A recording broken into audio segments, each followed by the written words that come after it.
Calamity Jane with the chickens in the sun. Just sleep with Miss Mary, UK on the run. DBossway leading strong and having fun. Together we're shining. Our journey's just begun.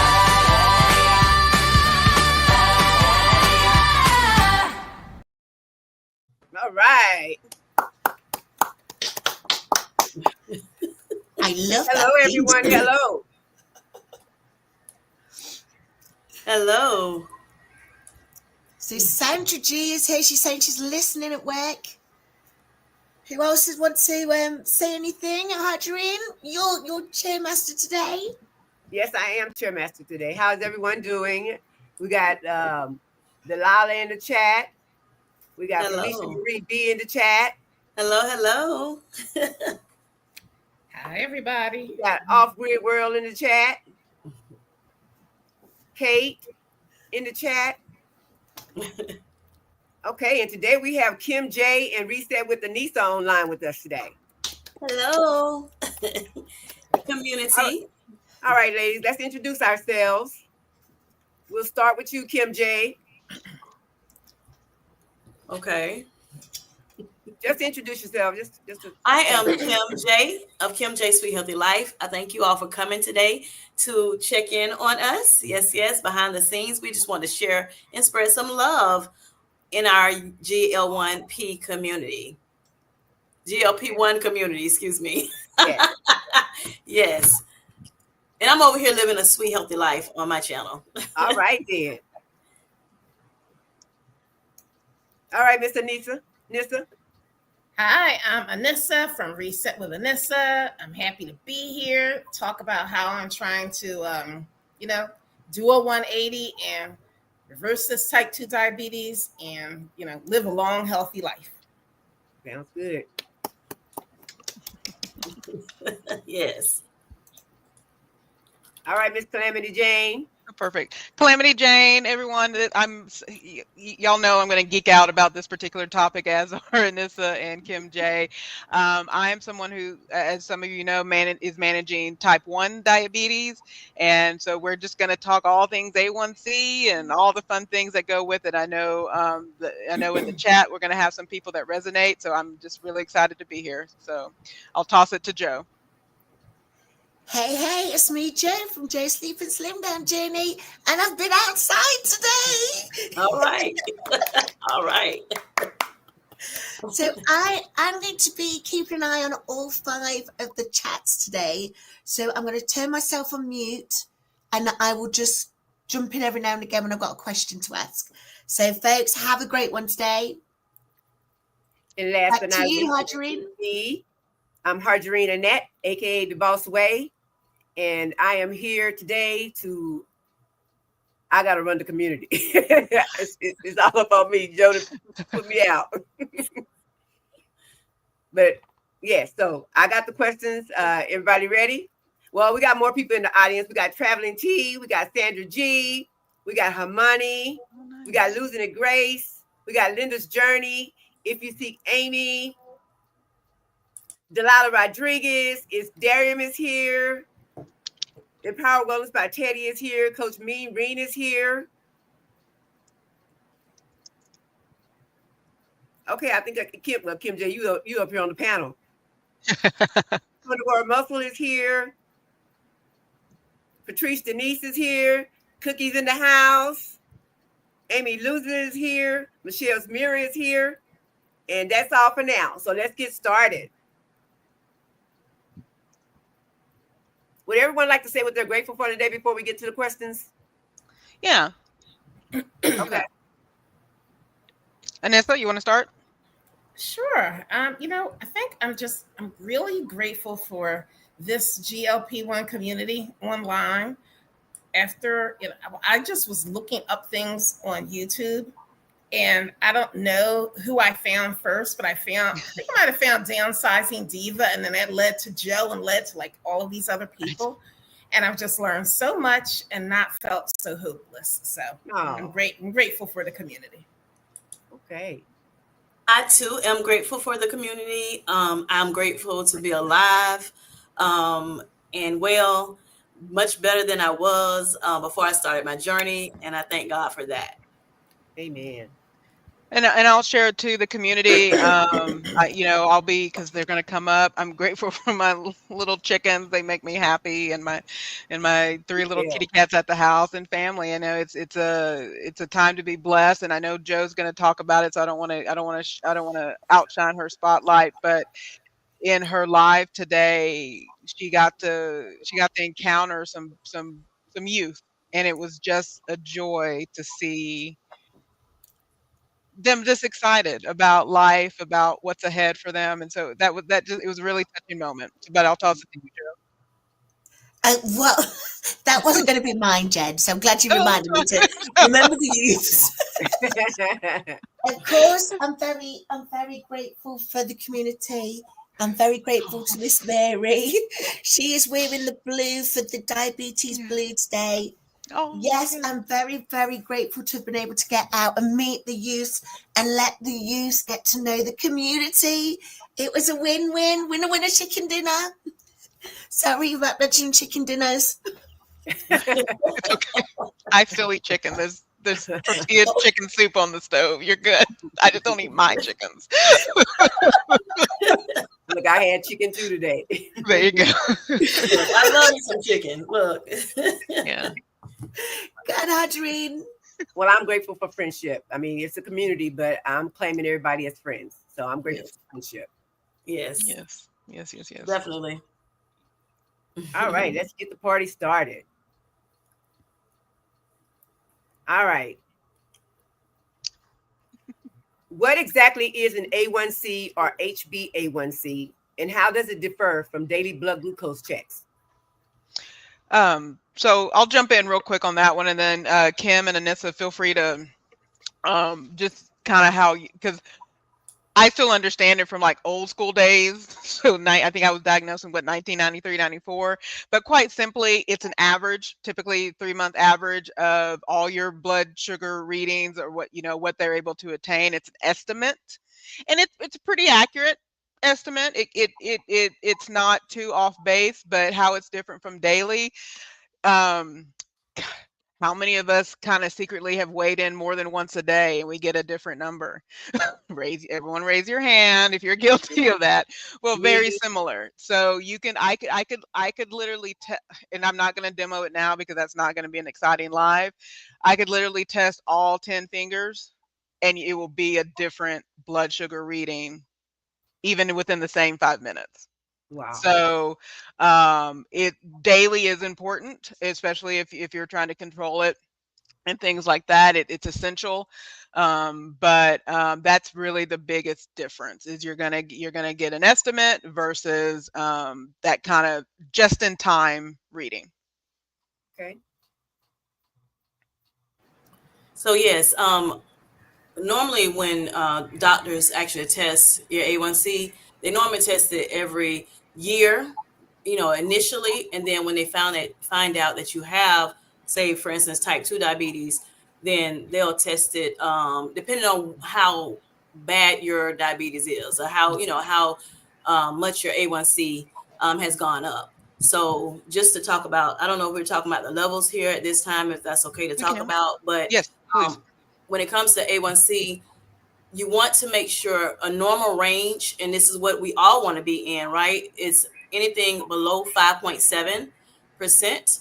And then the pre-diabetic range is between 5.7 and 6.4. And then the diabetic range is from 6.5 and anything higher. So for people that may have type 2 diabetes, when we're talking about managing our diabetes, they want to make sure at least it's around between 6.5 and 7%. Of course, if it's lower, that's awesome. But, if they can get it to that point between 6.5 and 7, then that's, perfect in their eyes, because a lot of times some people just can't get it back down to the normal range. So, yes. Okay. So, of course, we're using, maybe insulin. We're using, other medications like this GLP-1 medication that some people are on. or other Jardiance, and I'm just naming some of the things, some of the medication that a lot of people know about. So that's what we use to make sure that we are trying to get back into that range. But yes, that's what I wanted to add to it. Okay. Okay. Yeah, for me, definitely when I first, was diagnosed, my A1C was at the 6.5. So I was asked to come back like a year later for it. But now that it went, super, super duper, high, I go back every 3 months. As a matter of fact, I go back on October 20th. Hopefully I'm in the normal range by now. But as I realize now, like as I got sicker and sicker, I really probably needed to test more often because when I was first diagnosed, I could test 2 hours after eating and everything had come back down.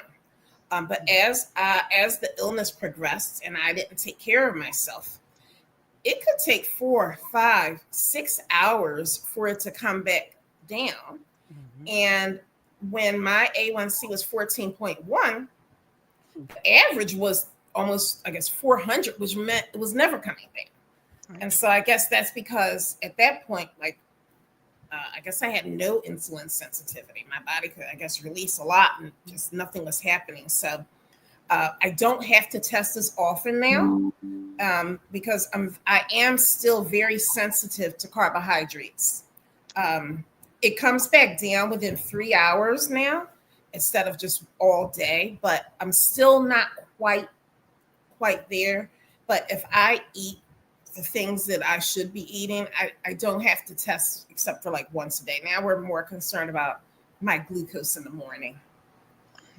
And whereas I forgot to say something about, I'm sorry, I forgot to say that once if they find out that you are diabetic, then you would normally get your A1C tested through blood work. Could every 6 months or to a year. So it just depends, like I said, on how high it is. So like for me, when my A1C, when I found out I had diabetes, I was at 15.1, which is 3 times the normal range. And so of course I had to go to the hospital. I had to stay in there for 2 days. They had to get my glucose levels down. And then my blood, my A1C, my hemoglobin A1C, or what we consider A1C, every couple weeks. And then once I got down to a certain range, then that's when they kind of slowed down on it. And then once I got to back on the charts, which is, the doctors have charts that they say, okay, anything over 10 is dangerously high. It's to a point wherein, it could be to where you can pass from it, or stroke out or something like that. So at least once you get down to actually, on that chart again, under that 10, then, then they can kind of slow down a little bit and then just see how the blood sugars go down, and they'll test a little bit, further apart. But I know for me, they were testing every chance they can get, so that's how it goes. But I forgot to say with the blood glucose ranges, because we talked about that a little bit, the fasting blood glucose, we want to make sure that it is 70 to 99 for a person that doesn't have diabetes. But if you have diabetes, then it can kind of go up to, 126, in the morning for fasting. And then, of course, there are other glucose levels that you're looking at as far as after meals and things of that nature. So just want to say that. And then you don't want to go under 70 deciliters, on your fasting glucose, or really at any time during the day. All right. I'm sorry, Jane. Go ahead. It's okay. There's some questions coming up, so it's good to get at the beginning, and it's good to repeat, because repeat 3 times. That's how we learn. Right. Three repetitions. So I do need to clarify, and I want to add, and Kim, you did say it. Your medical team will guide you how often you're going, regardless of the level of sensitivity. So I have a type, and I do want to make sure when we're speaking, and we'll get to this in a second, so I won't do it here. Well, I'll go into it because it's not a direct question. So there are multiple types of diabetes. So the 3 prevalent ones are type 1. So that is insulin is you're producing little to no insulin. Type 2, that's your insulin resistance. Typically in the past, it did happen with primarily adults, but I would say over the last 20 to 30 years, more adolescents are getting type 2. There is digestional diabetes, which there may be many in the chat that is very common. And with gestational diabetes, there is a possibility, higher possibility, that someone can then develop type 2 potentially. They have come out. So those are the 3 primary. Then there are like 6 subcategories. There's like a type 1.5, which is also called LADA, and I'll put the definitions here, or Hermione is able to look them up. But I'll put the definitions. That the LADA, which is the latent, it's a late term type diabetes. It mimics both type 1 and type 2. There's a MODY diabetes, and that kind of mimics. I mean, there's just a lot. And in the last 2 months, they've even discovered a type 5 diabetes, which is related to children who are malnourished or not getting the right nutrients as children, that later develop a type of that malnutrition stays with them, and they develop a resistance to insulin resistance. And even with type 1s, because of the long-term use of insulin, they do develop resistance to insulin over time. So it is, when one of the things within the community, it is very important that and I know sometimes we don't like to label ourselves, but it is very important that we say, I'm a type something, because the treatment of something is going to be different.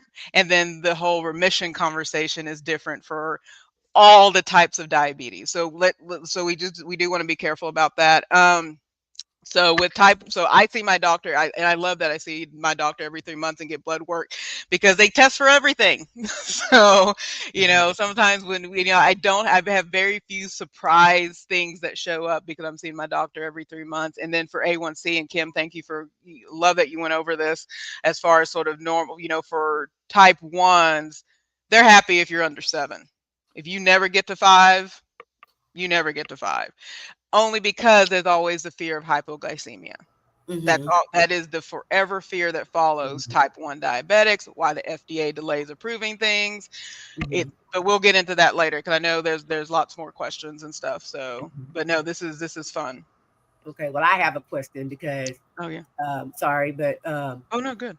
Glucose and A1C, is that 2 different things? 2 different tests? So glucose. So your glucose meter. Oh, and I don't have my purse here. So I do oh, there it is. I have an insulin pump, and I don't know how to get y'all to see that. So this insulin pump, every 5 minutes, this is testing. So it's not actually testing my glucose. It's testing. I'll throw in the substance here. It's testing the substance around the blood. So every 5 minutes, this is getting checked, and it's like a train. So it's monitoring what's ahead, and it's monitoring what's behind. So if it starts raising, if it starts going up and up and up, it's going to say, hey, your blood sugar is going up. You have, within the next 15 minutes, you're going to reach what Kim said about the 180s and things like that. You're about to hit those numbers. Start treating. And then it does the same for when it starts going down. So it's always kind of trailing. So your glucose your glucose meter, there's different versions. This is going to be your daily checks, is what you're testing. What you're testing. And before this, I tested 4 times a day. But that, again, I'm a type 1. My dad was a type 2. He tested, but he was a type 2 insulin dependent and body habitus was large, and he had end-stage renal failure. So he's testing a lot more than once a day. And it's fasting, which what Delilah reminded us of. I would test it fasting before, and 4 was the minimum. So fasting before meals, what Anissa said, about 2 hours after meals, and that's 3 meals a day, and then before bed. And then if I felt a low coming on, I would test then. So the minimum was 4 times a day. And not every type 1 is like that. I can't say that. Not every type 2 is like that, and not every gestate. And some of y'all can speak to sort of what they recommend for gestational diabetes. We have a question.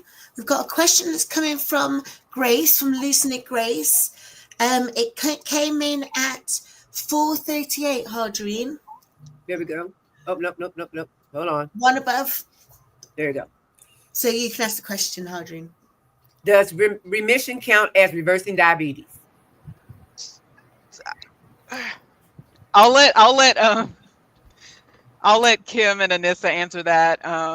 Shall we clarify the order of answering? So Anissa first, Yeah. Kim, and then Clam, and then join in the conversation afterwards. Yes. Mm-hmm. Okay. I can't say that I'm that familiar with remission.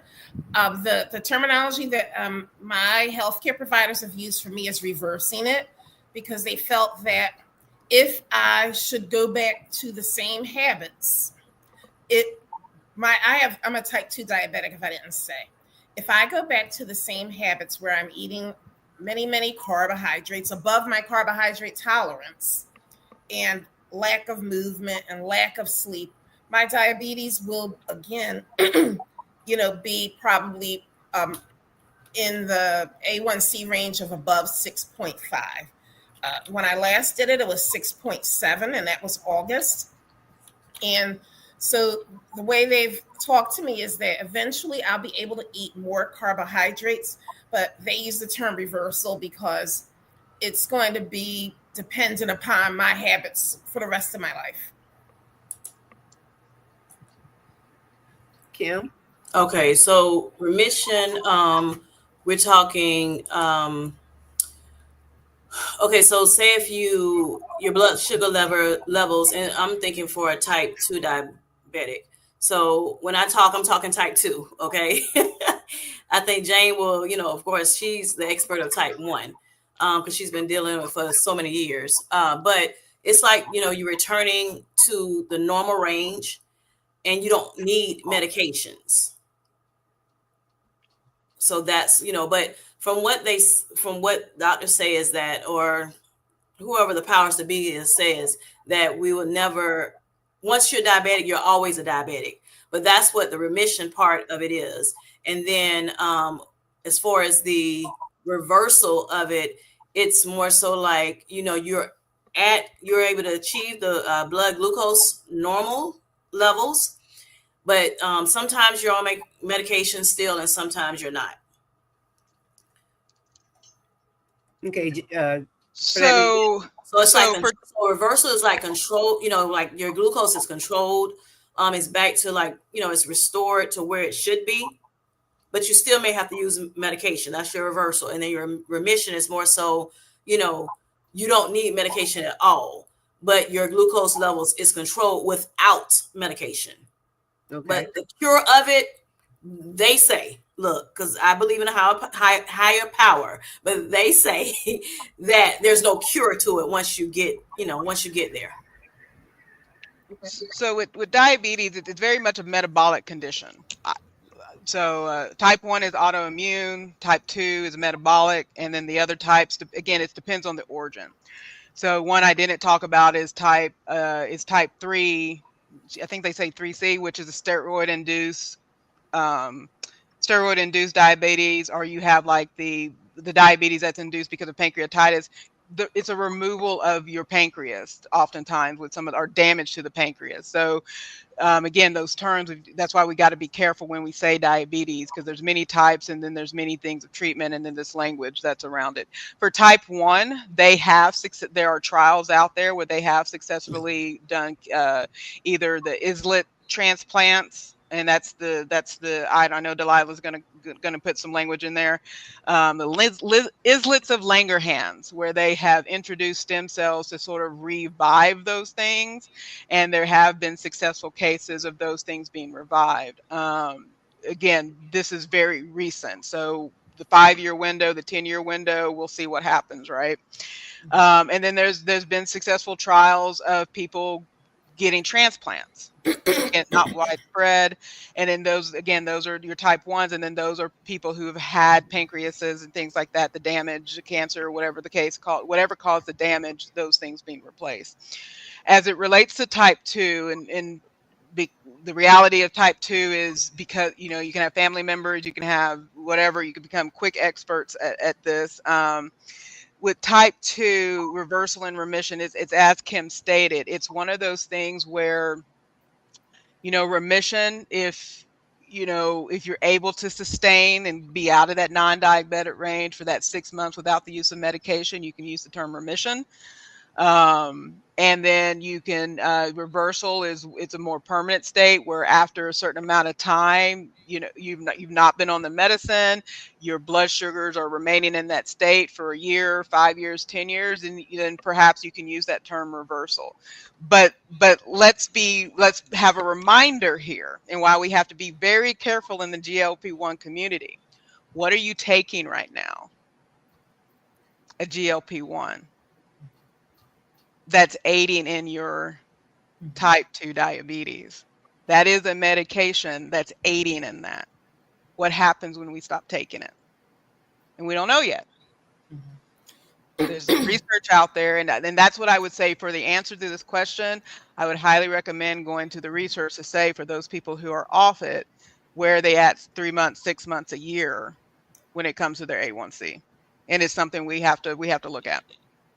Okay. You know, and I'll go back when I was taking care of myself, when I was first diagnosed, and I used diet as a way to manage it. I was able for like 18 months to keep my A1C under, it still was in the pre-diabetic range though, but without metformin, without any medications. I could not lose weight though.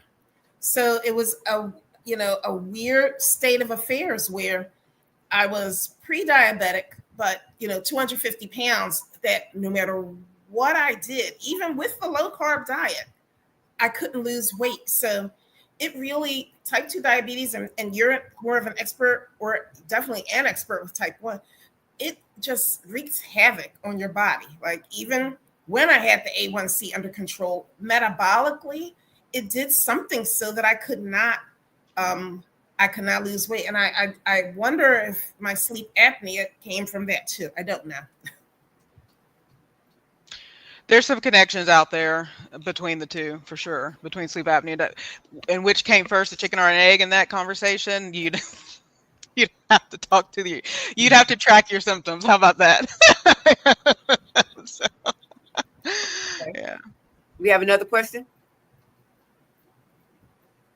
Oh, did we? Joe? No, okay. All right, question 2. What's the difference? We probably answered this already, but what's the difference between insulin resistance and insulin sensitivity, and why does it matter for people with diabetes? Kim? Okay, so insulin resistance, it's something that, people that, but even before they have type 2 diabetes, or diabetes, they that you can have.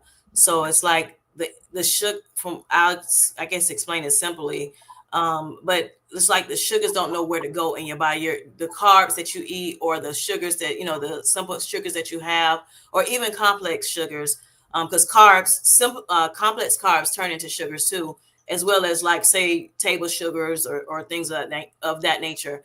But those things, they're supposed to go certain places in your body, and then for some reason it's so much of it that we intake, and it doesn't know where to go. That's how I look at it. It doesn't know where to go, so it just goes all over the place. It wreaks havoc everywhere, and in the body. So therefore, you become insulin resistant to insulin.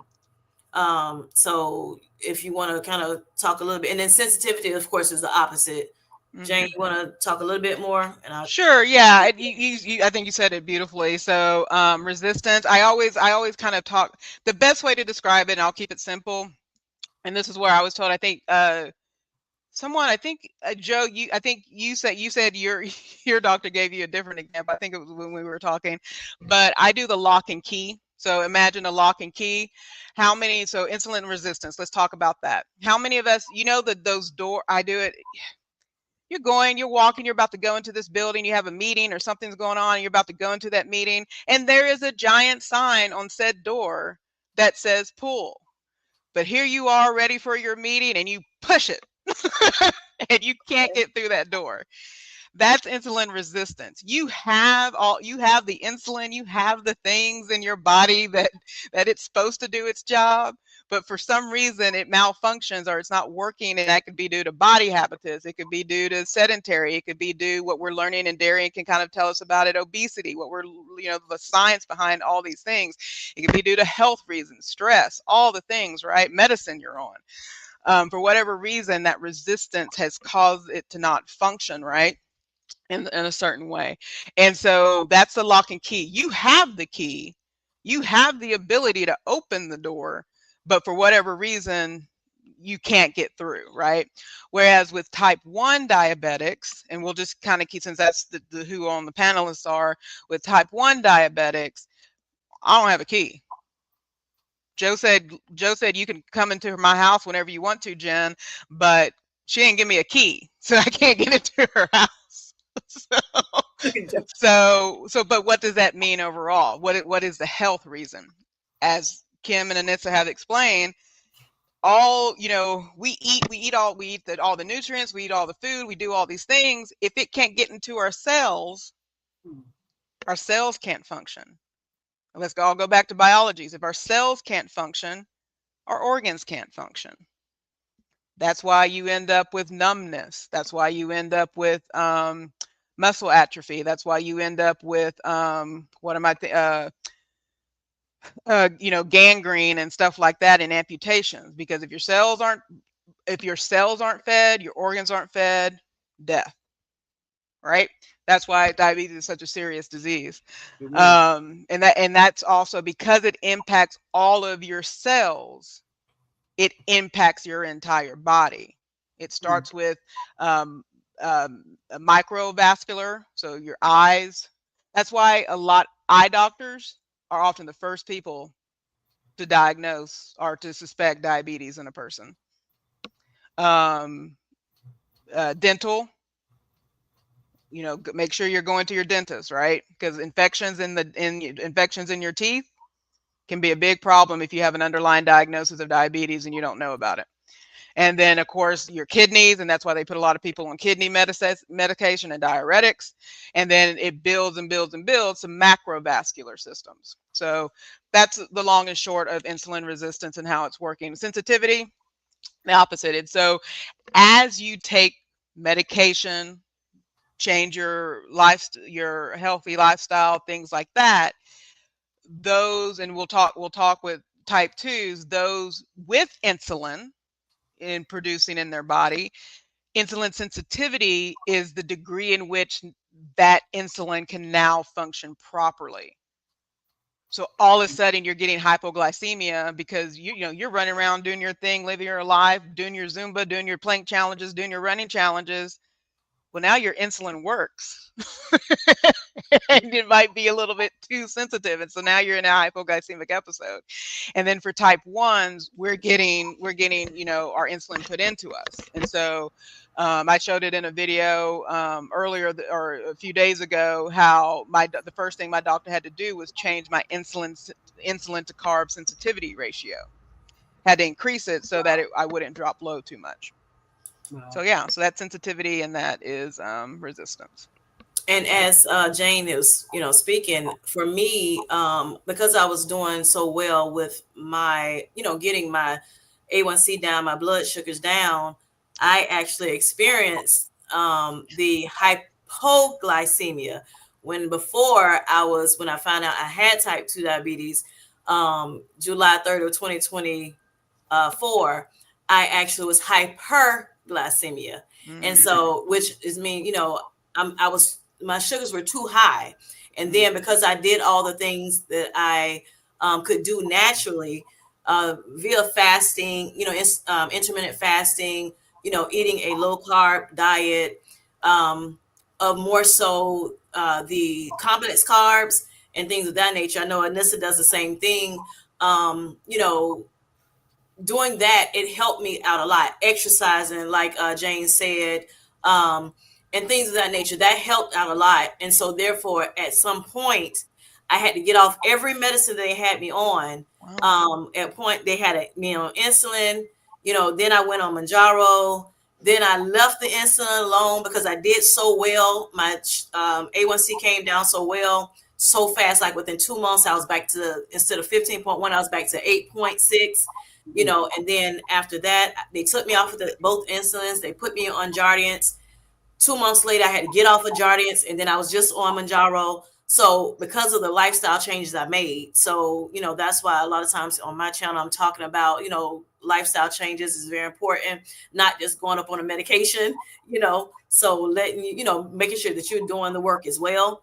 And then, you know, so because of that, I ended up having episodes of hypoglycemia, meaning lower blood sugars, too low of blood sugars, because I was doing all the things. So it works well, you know, to do the things that I did, but then it kind of, you know, turned the opposite way to a certain extent. So because of course my insulin was working like it should have, and I was still doing the things. So I had to put some more carbs back in my life, you know, you know, so I can, you know, kind of balance it out. I had to go down on my medication back down to a 5 instead of a 7.5. And so now I'm doing a lot better, you know, with these, you know, and not going low anymore. So yeah.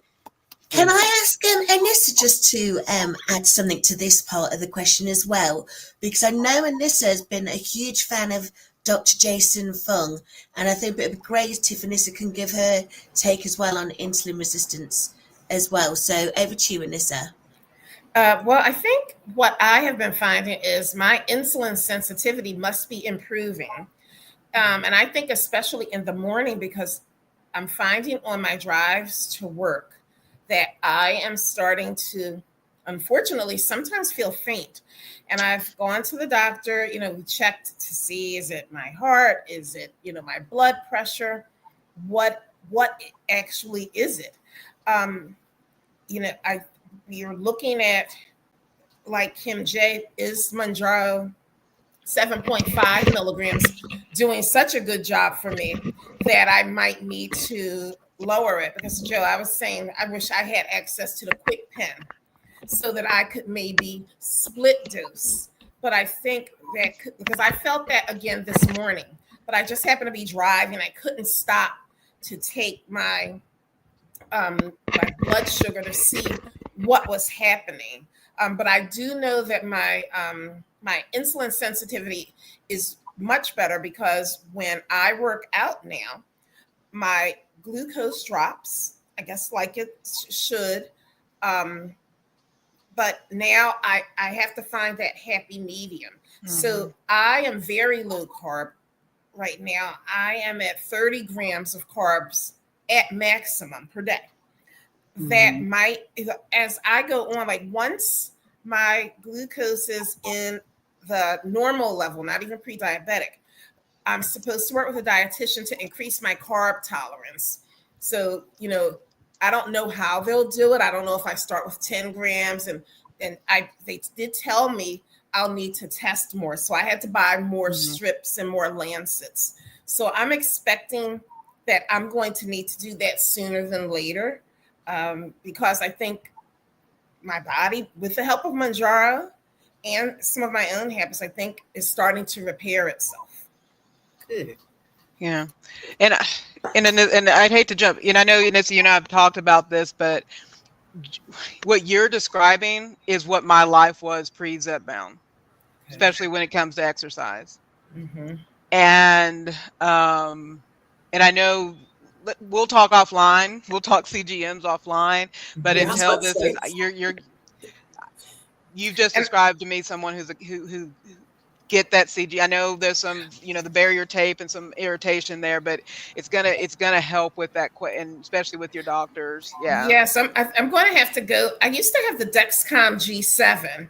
Okay. And my insurance stopped paying for it, because now my insurance only pays for it if you have an insulin pump. So I'm going to have to find an OTC CGM.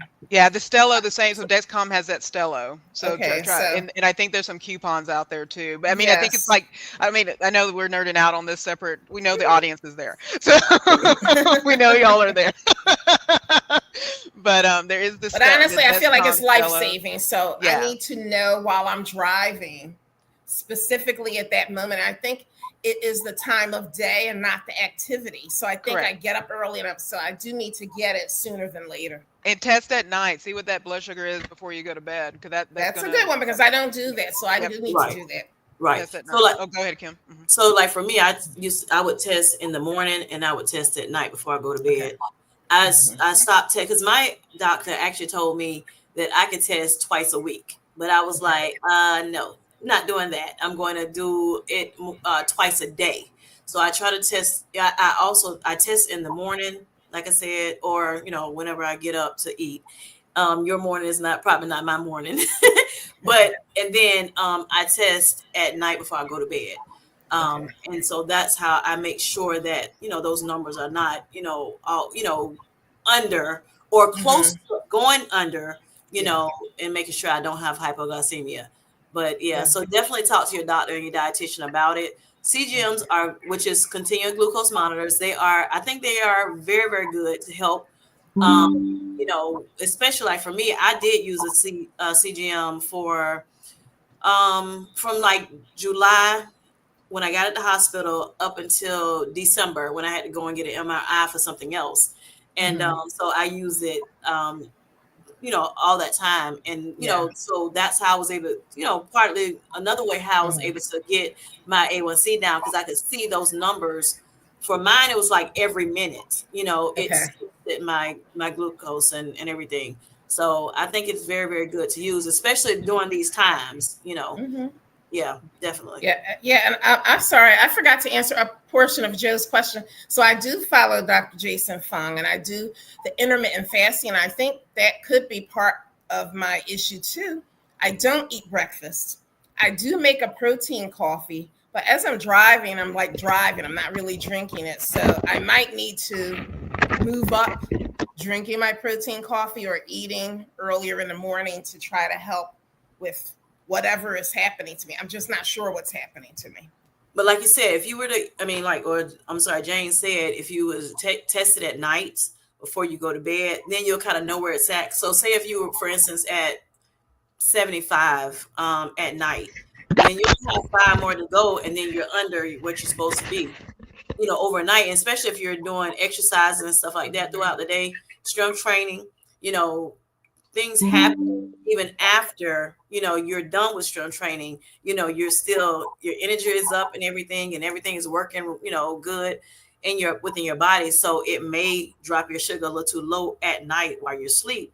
And then when you wake up, if all you're intaking is a protein shake, the protein shake doesn't have a whole lot of carbs in it in itself. So you're probably needing more carbs in the morning, than just the protein shake. So if you do the test, I think you're so right. So right. Yeah. So if you do it at night, you'll know. Like for me, when I tested my sugar at night before I went to bed, I'm like, okay, where is it at now? If it's under a certain amount, and I'm not talking about under 70, I'm talking about under 80, then okay, let me go ahead and eat something real quick, because it depends on how long I stay asleep will determine, how it's going to look in, the next day. So that's why, when it's time to check it again. So that's why I said, okay. And then it got to the point where I'm like, even with that, it wasn't helping. So let me go ahead and just eat a little snack before I even checked my sugar at night before I went to bed, to make sure. And I made sure I had some carbs in there, and it's something small, nothing like real big where you have to sit up 3 more hours or whatever, but something to make sure that I know for sure I'm going to, be able to sleep and be okay with it, and that started helping me a lot. But when it comes to CGMs, I didn't use the Dexcom. That CGM was approved by my insurance. I used the Freestyle Libre. I paid $75 for 2, and I was using it was a Freestyle Libre 3. So every 14 days is when I changed it. But I paid $75. CVS is my pharmacy, and they have like little coupons that they automatically give us, so we don't even have to, like show the coupon or whatever. And so I used this, it was $75 to, get that twice a month. I mean, that's still kind of expensive, but I chose the Libra. That's the one they gave me and, told me about in the hospital. I started using it. So I just kept using it. Yeah, there's a lot of options out there. And then even the Yes, carb it you do, is. it can be less than 10 grams of carbs that you do if you have to do it at night. Because the one thing that's and we've not, and I'll get if someone wants to drop the definition in, from the American, I've just been using stuff from the American Diabetes Association for definitions. But one thing that happens to all of us, diabetic or non, is called the dawning effect. It's usually between 3 and 5 a.m. in the morning, and that's when your liver produces, or your liver releases sugar in your body. So the fact that you're hitting those lows with that still happening, it's more than likely something that's occurring at night and stuff like that. But Delilah and Darian both put this. So not every carb is alike when it comes to having to raise hypoglycemia. So chocolate isn't going to raise your blood sugar, your blood glucose in time. It's too slow. Your complex carbs is going to take 15 to 20 minutes. And if you're dropping, especially if you're dropping fast, not going to be enough. Your orange juices, if soda's your only a non-diet soda with sugar is useful. It's not the best, but it's useful. Your things. But Anissa, get you some of these, and not this brand necessarily, but it's called a glucose gel, and then of course the liquid.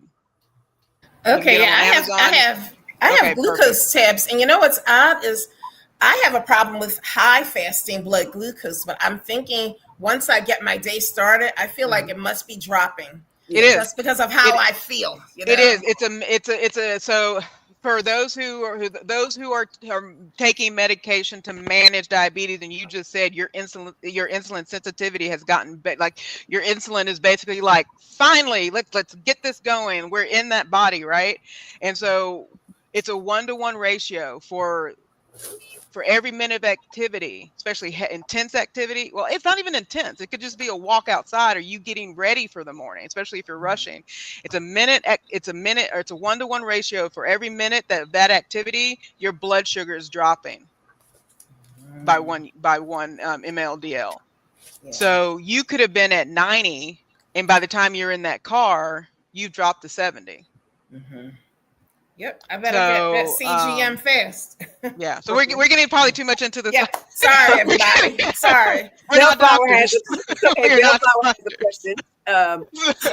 He says, I tested twice per day when my A1C was close to 13, and I was on insulin for about 3 to 6 months.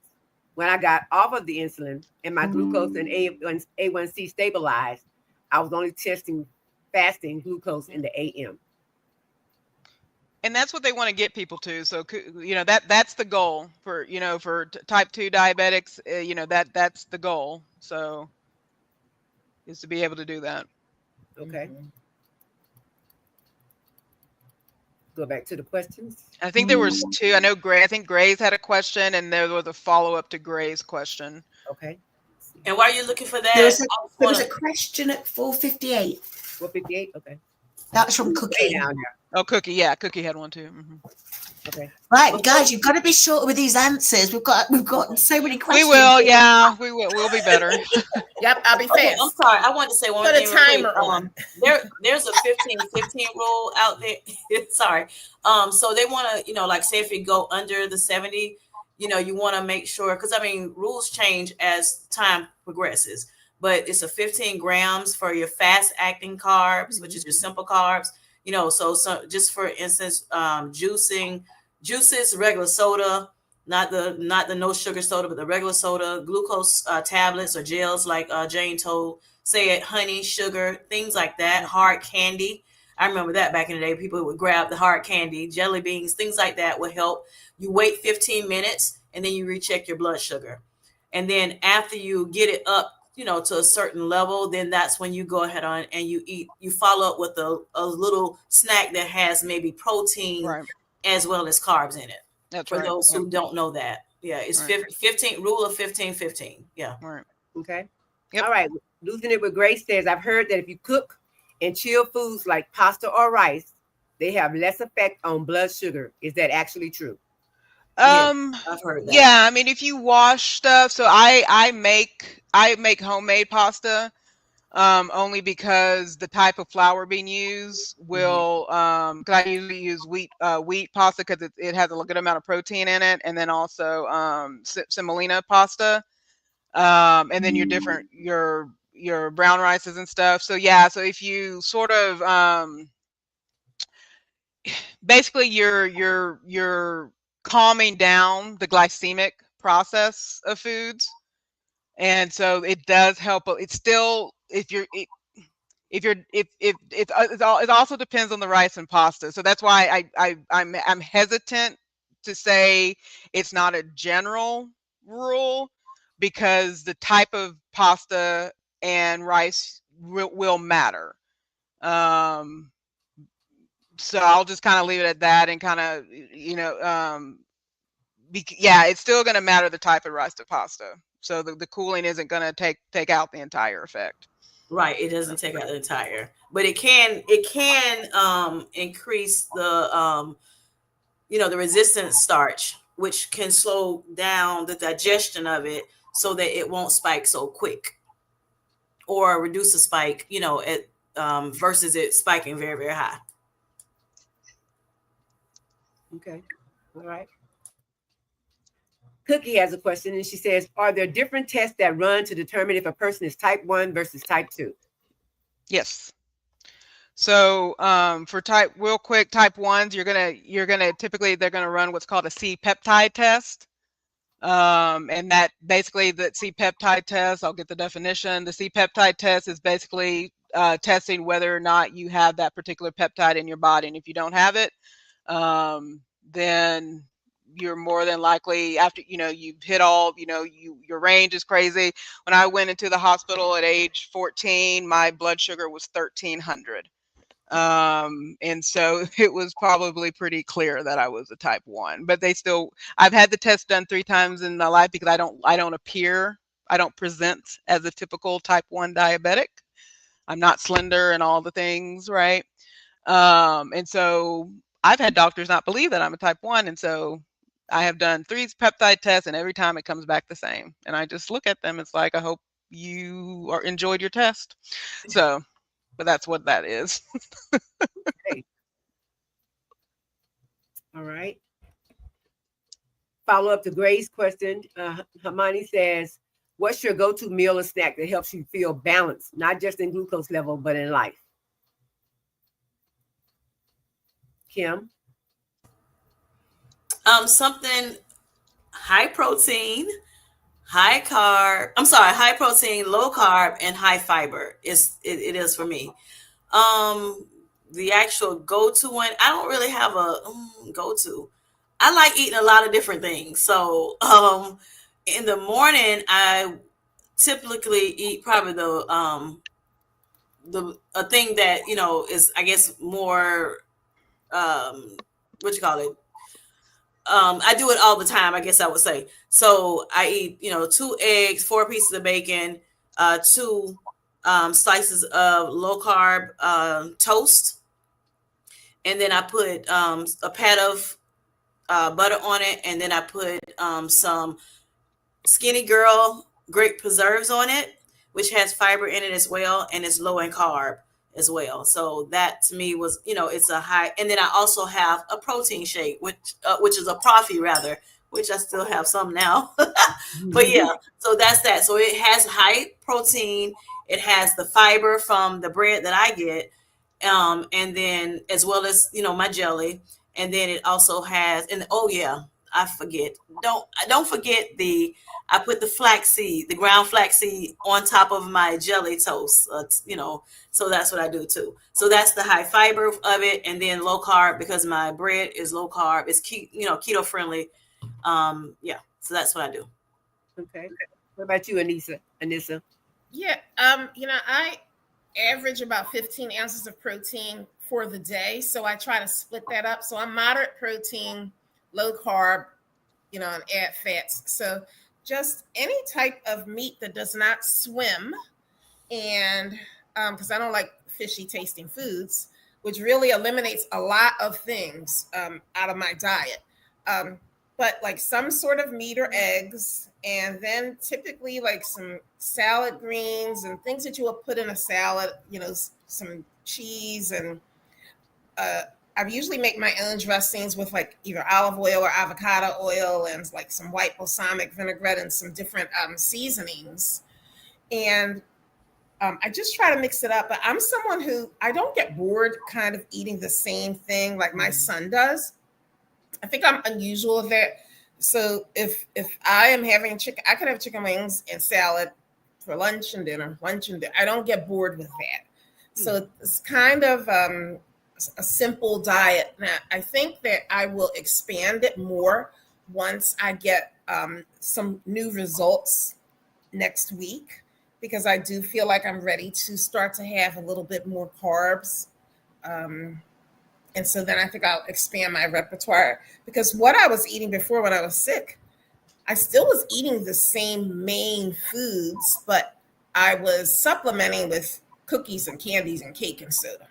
So, I'm eating the same things, just not adding all of the extras.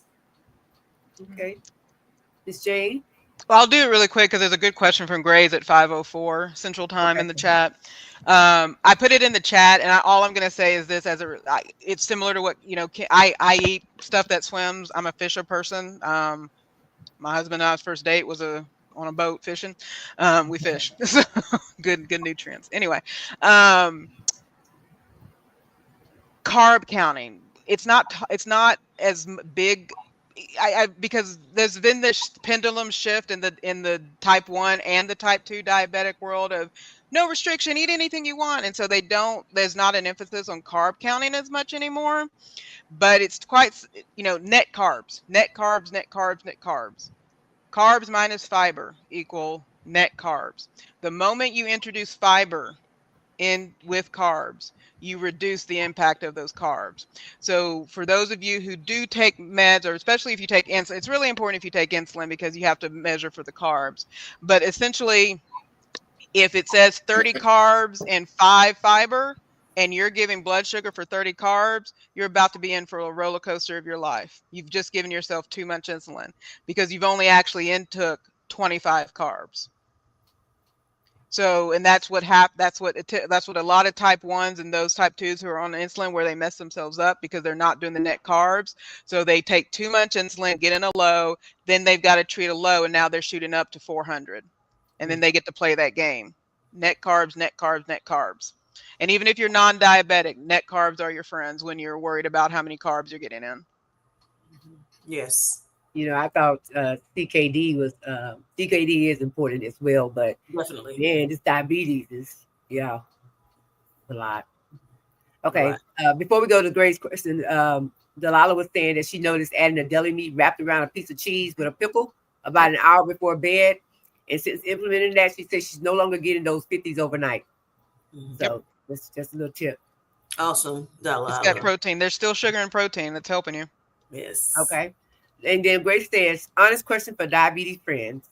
Does it ever feel unfair when people like me who are pre-diabetic are using GLP-1s for obesity are prescribed the same meds you need for A1C control?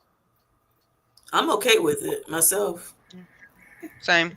Yeah, it's always okay. We all deserve to be healthy, Yes. Yep. Medicine for everyone. Yes. Can I just add to that one as well? Mm-hmm. Yes, please. This is why I think it's really significant that we stop having opinions about whether obesity is a disorder or not. Mm-hmm. It's medically considered a disorder of the metabolic range. And as such, that's why GLP-1s help those with the metabolic disorder of obesity in the same way it helps those with the metabolic disorder of diabetes and the metabolic disorder of sleep apnea. That's just my 2 cents worth. That was good 2 cents. And if there's an unfairness to it, it's not to the people. It's like manufacture enough drugs that we all can have. Right. There you go. That's it. That's it. At an accessible price. Okay, I'll stop now. Right. Go ahead, Ardreen. Can we have some 100% for that as reactions? Because I think everyone agrees with that. Mm-hmm. Definitely. Okay. And then Cookie had a question at 5:15. Hopefully I didn't. If I skipped anyone else's, Okay, let me go back to Cookie. Let me ask y'all this, okay? What was the first reaction when you learned about A1C or blood glucose levels meant, and how did that evolve over time? Well, for me, I think I knew that when I was first diagnosed at 6.5, which was, you just make it as a type 2 diabetic, I was having really bad neuropathy. So it was also my weight. So, I was 250 pounds, I had flat feet, and I was finding like neuropathy kind of on the top of my foot. And when I took the test, I just was waiting for the phone call to come. I was not surprised. They immediately put me on metformin extended release. And within 2 weeks, the neuropathy was gone. So I don't know what metformin does, because I didn't even know how to change my diet or my exercise at that point. So I just knew that I was a diabetic. Now, what surprised me was in April. You want to talk about stunned? Sometimes the lab work comes to your email before you see your doctor. Right. The lab work came. I opened it up. I could have fainted. It said 14.1. I was angry at myself because I had skipped doctor's appointments and I knew I wasn't taking care of myself, but I didn't know that it was that far gone. And honestly, I didn't know how badly I felt until I started taking Manjaro and I started bringing those levels down. That's when I realized, like, oh my goodness, you slowly got so sick. So first time I was not surprised. The second time I was. Okay. For me, when I found out I had a 15.1, so I went to just a regular wellness visit, and when I went there, they said, "Okay, I'm gonna check your blood work," and I'm like, "Okay." And I said, "Don't check my sugar," because I knew in my A1C, I knew that it may have said that I was going to be diabetic, because some years later, before I found out I was pre-diabetic, and so when I got the test back, too, just like you, Anissa, I found out before my doctor can get back to me, and I found out like July 4th weekend, and so I was like, ooh. Oh, I didn't think it was going to be that bad. And so, so of course I went kind of into like, oh my gosh, kind of like a panic mode to a certain extent. I was like, I don't believe this. I was shocked and things of that nature. I didn't think it was going to be, like I said, that high. I knew it probably was going to be something, but just never that high. It was unbelievable that it was 15.1. So, of course, and then when they called me to talk to me that next Monday about it, so it took days, the whole weekend, and they called me that Monday, my doctor, my PCP, and they were like, "Hey, are you okay?" And I'm like, "Yeah, I'm doing great." I wasn't feeling anything wrong, no symptoms. And so, and I was exceptionally well that day. And she's like, "You need to go to the hospital. your A1C is 15.1, and your glucose levels is over 400." So I had to go to the hospital. So that's how I felt, initially, is just in shock. And then as time progressed, I already knew, okay, Kim, you know what you got to do. You got to get into the low carb. You got to get those carbs down. You got to stop drinking the Coca-Colas. You have to go, out the gate. I knew what I needed to do, but I prayed about it and I asked God to help me through it, because I know that was something that, I was addicted to the soda, to the Coca-Cola. And then, I didn't have to change. I had to change like kind of what I ate, because I like eating out a lot.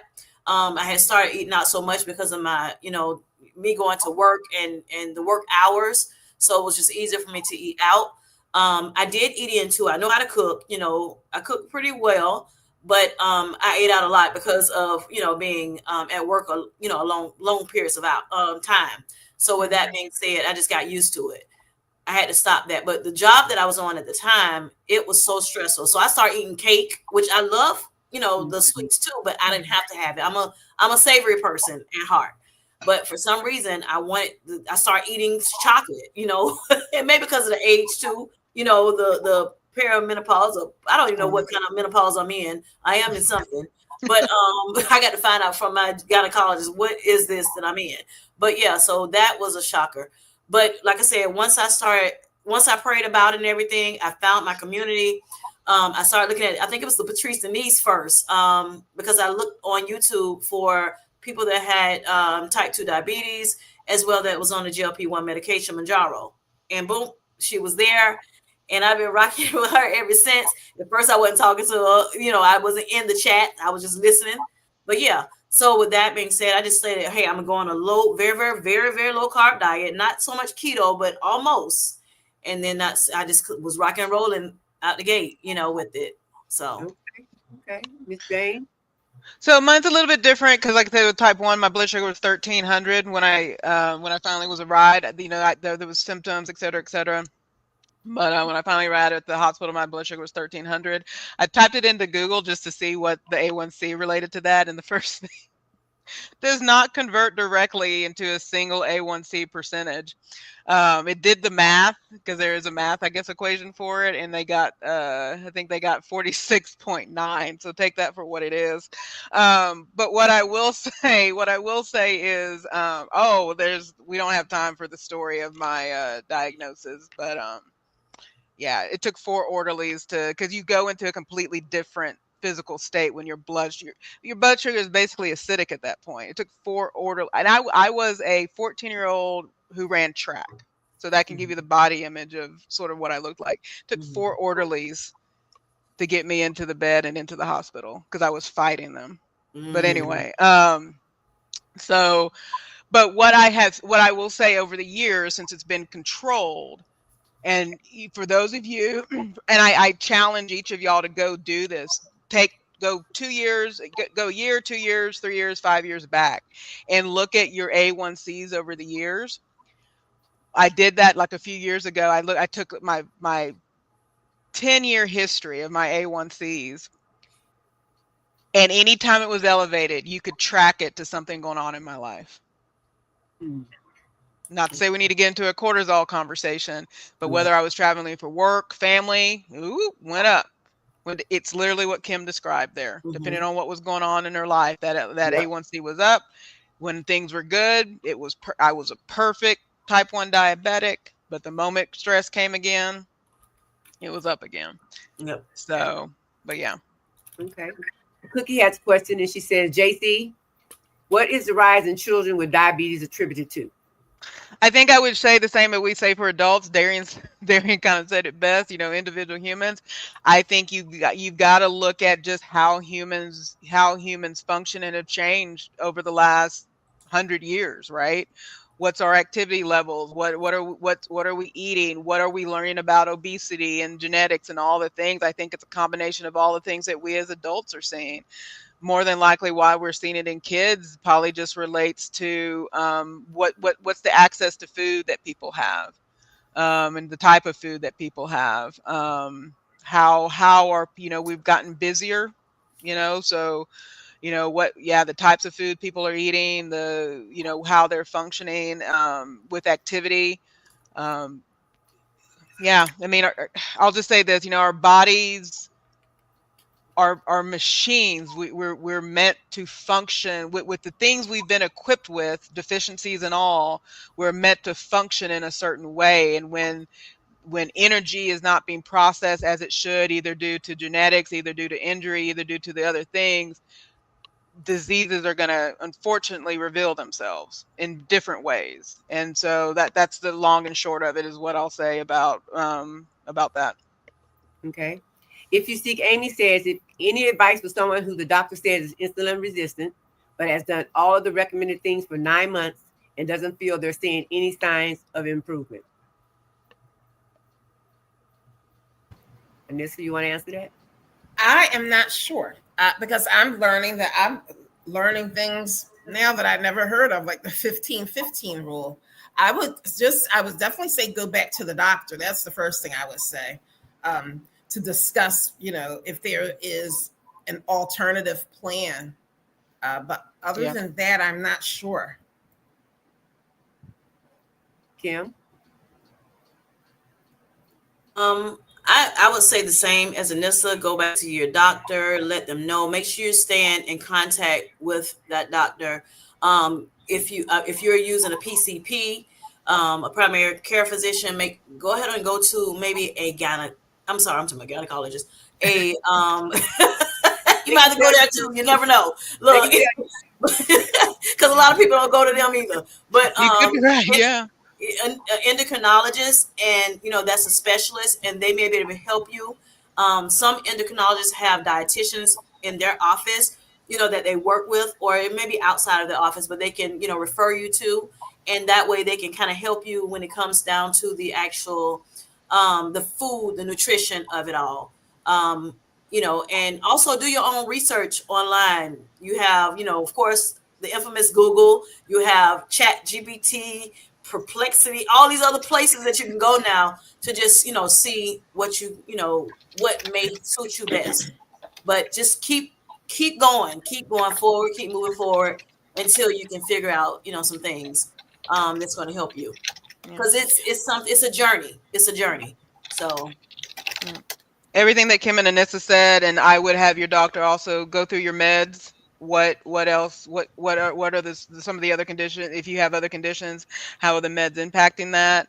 right. And I would kind of do a full workup of what medications you're on, what other complications or what other comorbidities that you have. Because as I mentioned before, diabetes touches everything. Everything. Right. Or sorry, cells touch everything. Mm-hmm. So it could be impacted. I think Joe wants to chime in here.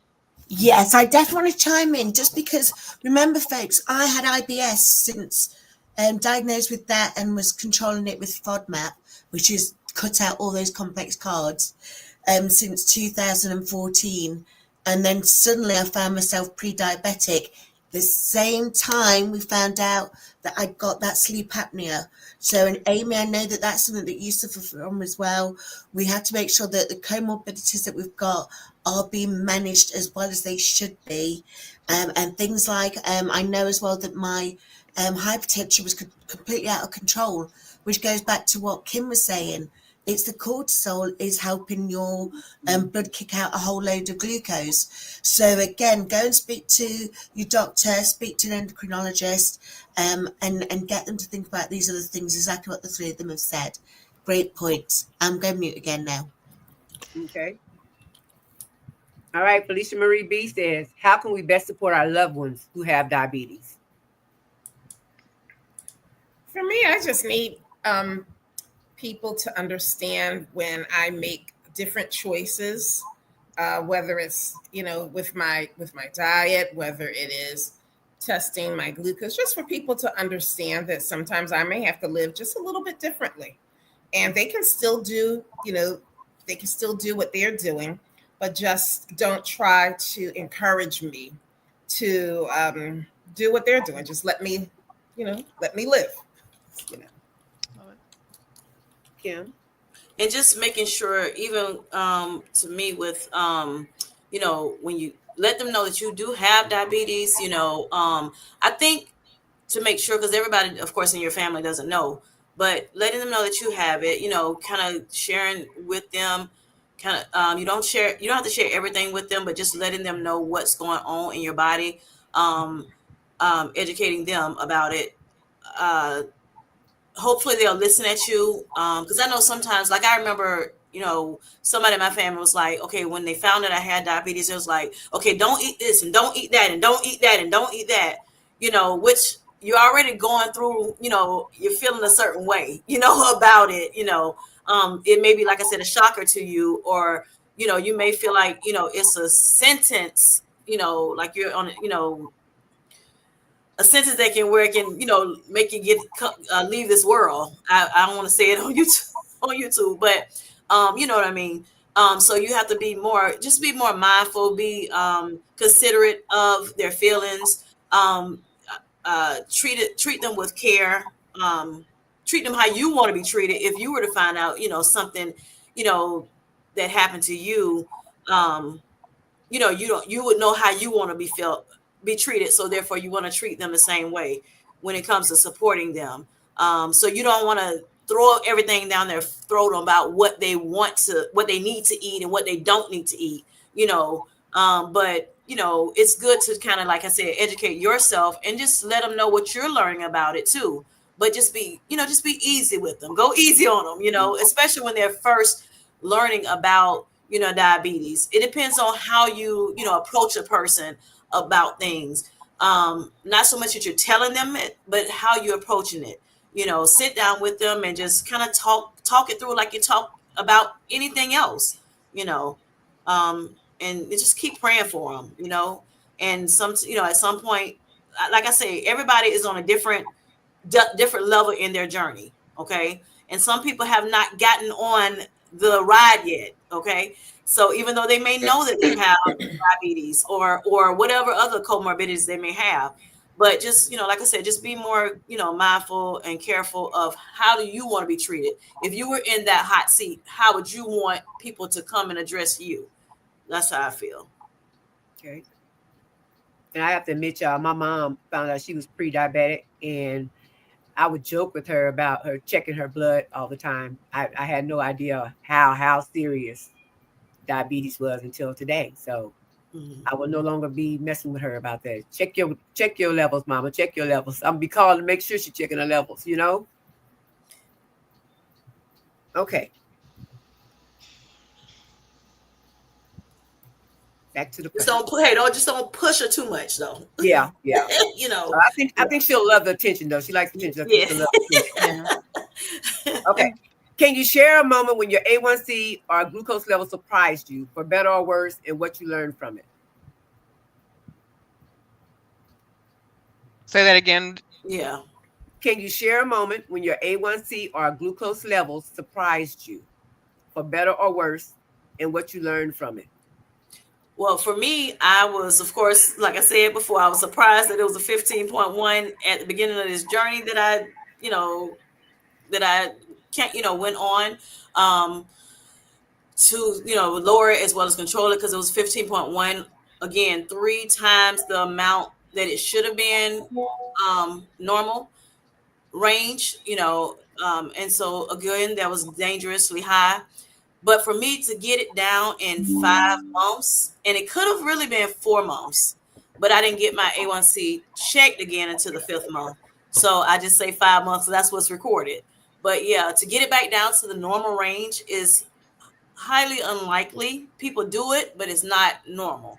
An everyday thing that people do. So I do thank God for that. That was a shock to me.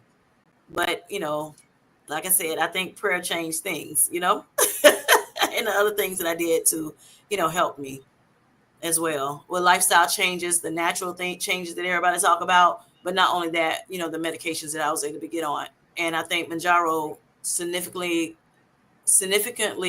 was a help to me in this effort. For me, I think probably it dropping from 14.1 to 6.7 in a little less than 3 months. So it was Manjaro, it was, just working very hard, because you better, I want to stay on this earth. I have this kid to raise, and, I'm always on him about, paying attention to the signals his body is giving and taking care of yourself. And I wasn't doing it. Mm-hmm. So I was pleasantly surprised. And then I realized, I can do this. I literally can do this. I can save my own life. Yes. And so that was a surprise, like getting that down. And now I'm just hoping that I got it down further. But I've just decided I'm not going to beat myself up if I go and it's not at 5.4. I'll just keep working. You have to make some adaptations and pivot again. All right. And give yourself that grace, because remember, anything under 5.7 is normal. It's there's a famous French quote. We've changed it, but it's what is it? Don't let perfection get in the way of good. Absolutely. Because all that stress, guess what it's gonna do? It'll do it. It's gonna, spike your cortisol, and then you're dealing with something else then. Right.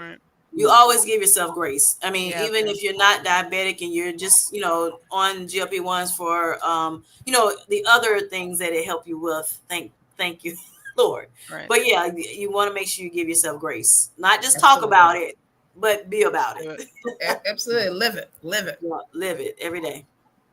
Right. And I think Dee Dee had a really good question. Oh, perfect. Yeah, I wanted to jump in on this one. I'll give you the science and then and then we can just have a good time about it, right?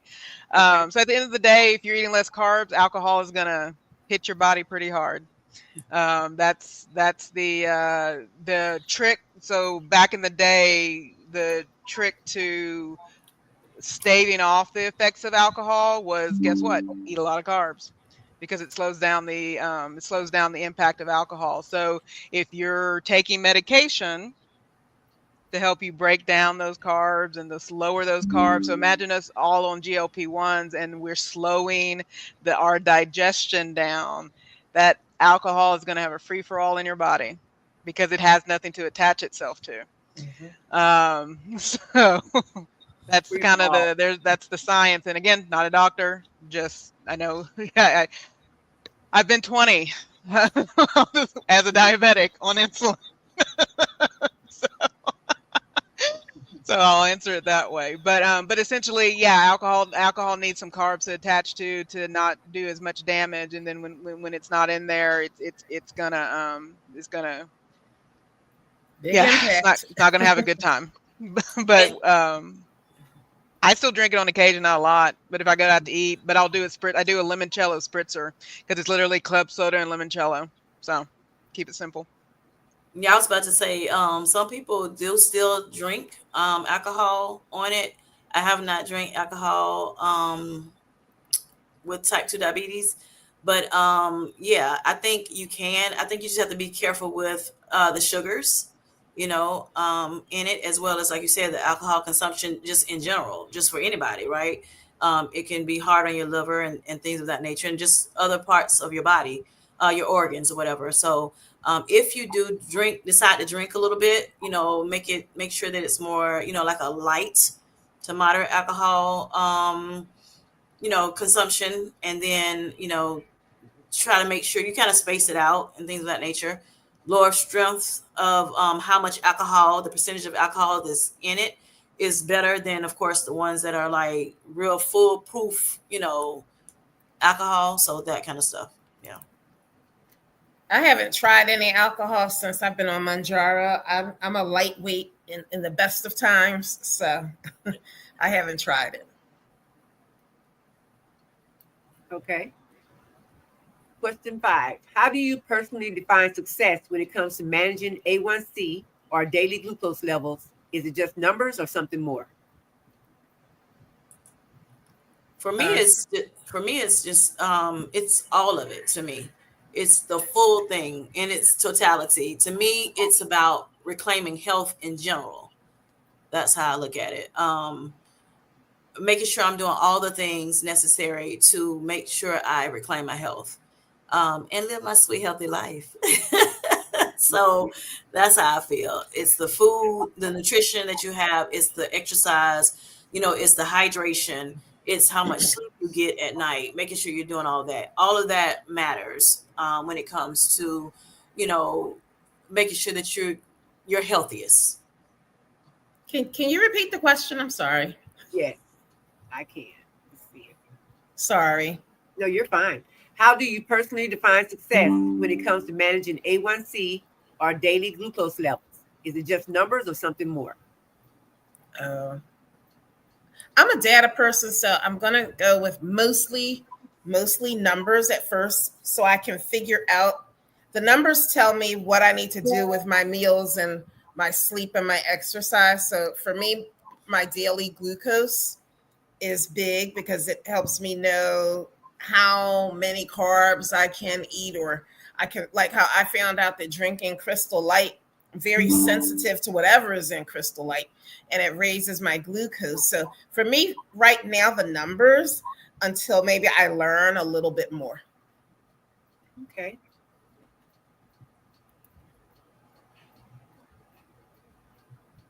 And for me, I noticed that because I remember when I first started, I noticed that any drink seems like, besides maybe the no sugar MiniMed, seemed like it was raising my glucose. But then at the time, I was so scared of it being any kind of raised. So I would, as soon as I would drink something and it had my, numbers going up, I'm looking at that CGM, that app, and I'm like, oh my gosh, what is it saying now? Because the CGM was connected to the app. And when I saw it going up more than a couple of notches, I'm like, oh my gosh, now let me go to walking. Let me do something to get it down again, and it had me all jittery and all over the place. That's probably cortisol too, but yeah, so I would do that. But,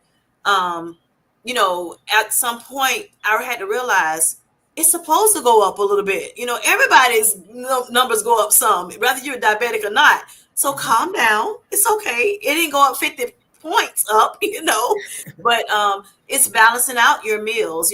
Yes, I'm gonna drink that Crystal Light, but I'm gonna eat something with fiber in it. I'm gonna eat something with protein in it, and it's gonna balance it out so it won't spike it up like that. So that's how I learned how to be able to add the other drinks besides water into my diet or regimen.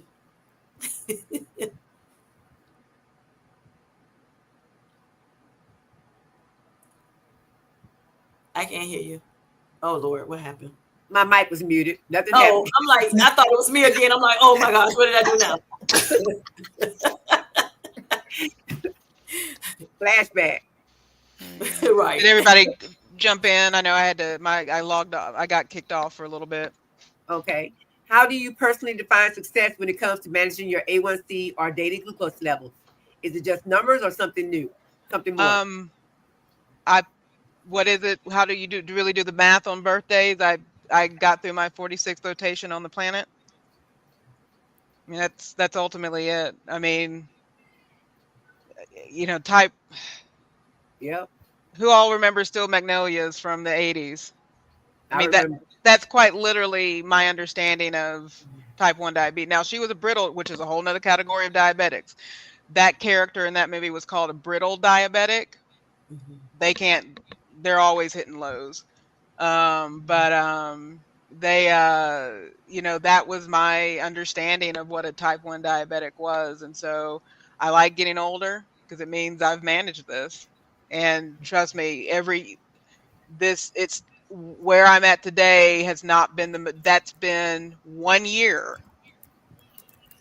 in my 32 years of this disease. So I'm here. That's how I measure it. Thank God. Thank God. Okay. Next question. How has being on Zepbound or Mounjaro changed your approach to managing blood glucose or insulin resistance?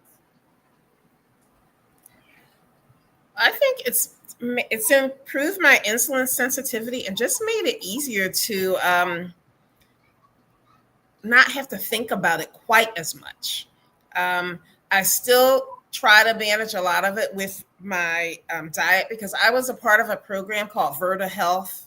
I don't know if you've ever heard of it. It's a telehealth company that focuses on reversing type 2 diabetes. So you have a doctor, a dietitian, you weigh in every day and it goes to the provider. You take your glucose every day. It goes to the providers to put in any symptoms that you're feeling, and they'll tell you if you need to take magnesium or add more carbs. So for the first 3 months of my journey, I used them, and that helped me to figure everything out because they were checking in like about constipation. What are you eating? Telling me that I needed to eat sooner. And then my insurance stopped paying for it. So I haven't been with them because I really think they might have better helped me to even understand what's happening to me in the mornings. So the Mounjaro's, I think, key for just helping my body to kind of normalize or stabilize is probably a better word. Yes, it helped manage. For me, it helped, and I guess you too, and so it helped lower our A1Cs. It helped lower our blood glucose levels so that we can at some point become more insulin sensitive with the low carb diet.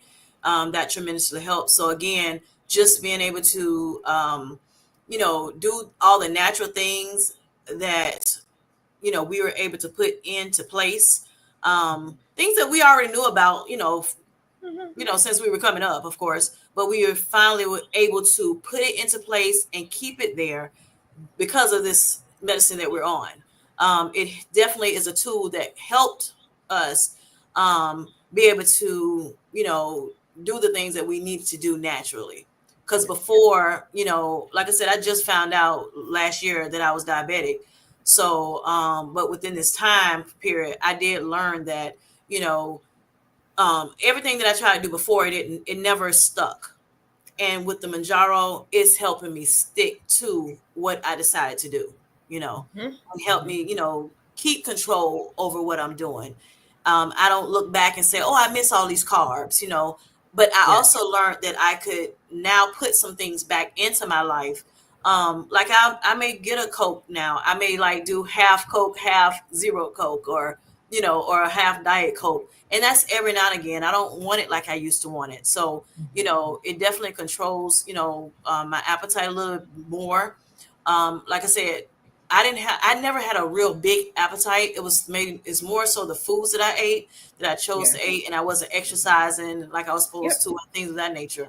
We're like twins, Kim J. That was me to a T. Yeah. So when I listen at your story, sometimes I kind of laugh and I'm like, okay, yeah, we got a lot, and I found a lot in common. But I think that's it. So because of the things that we did, the lifestyle changes we made, it made us become more insulin sensitive. Again, like you stated. And so I think, controlling the appetite, the satiety that they talk about, and things of that nature, all of that helped with the blood glucose. And for me, I have several different things that I'm dealing with. I have type 2 diabetes. Well, first I started with the high blood pressure, then the kidney disease, and then that's when the diabetes came along. So I have all of those things that they say is not ever a cure for them. So and they all kind of can work together at some point in your body. But I do feel like because I got on this Manjaro, it's helping all of it. It's helping all of it. That's why I said I got to find a way to take this medicine. I got to figure it out, yo. So my last video and my last live, got to figure out something because I don't want to get rid of it, And if I have to take it for the rest of my life, I will. Right. Okay. What's one myth or misunderstanding you've heard about type 1 or type 2 diabetes that you love to clear up?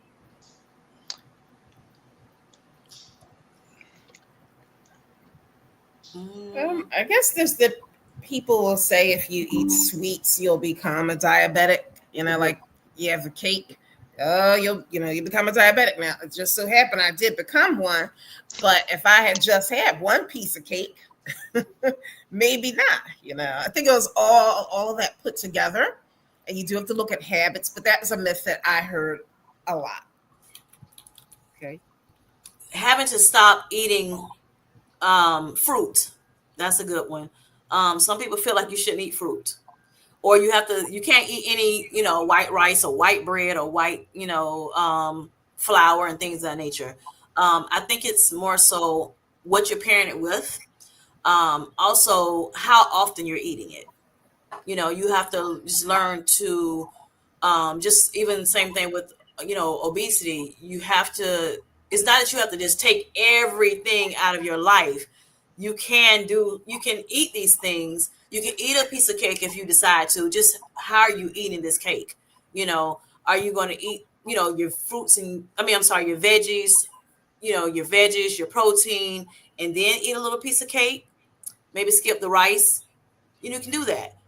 But making sure you have that good order of how you're going to eat it if you decide to eat it. But you can't eat cake. It's not good to eat cake every single day, of course, for nobody, right? So, but I think it's, the order you eat it in. Fruit, it's okay to eat fruit. Like some people say, oh my goodness, you should eat a banana. You should eat let me see, bananas, grapes, what else? Pineapples and things of that nature. Well, when I was in the hospital, they gave me a banana. They didn't give me a banana. They gave me a pineapple. They gave me a grape, but it was like a little portion of it. It wasn't like I can't eat the whole, thing of it. but I can't eat some of it. And like I said, they gave me some protein, they gave me some veggies, and I had that for like a little dessert, you know.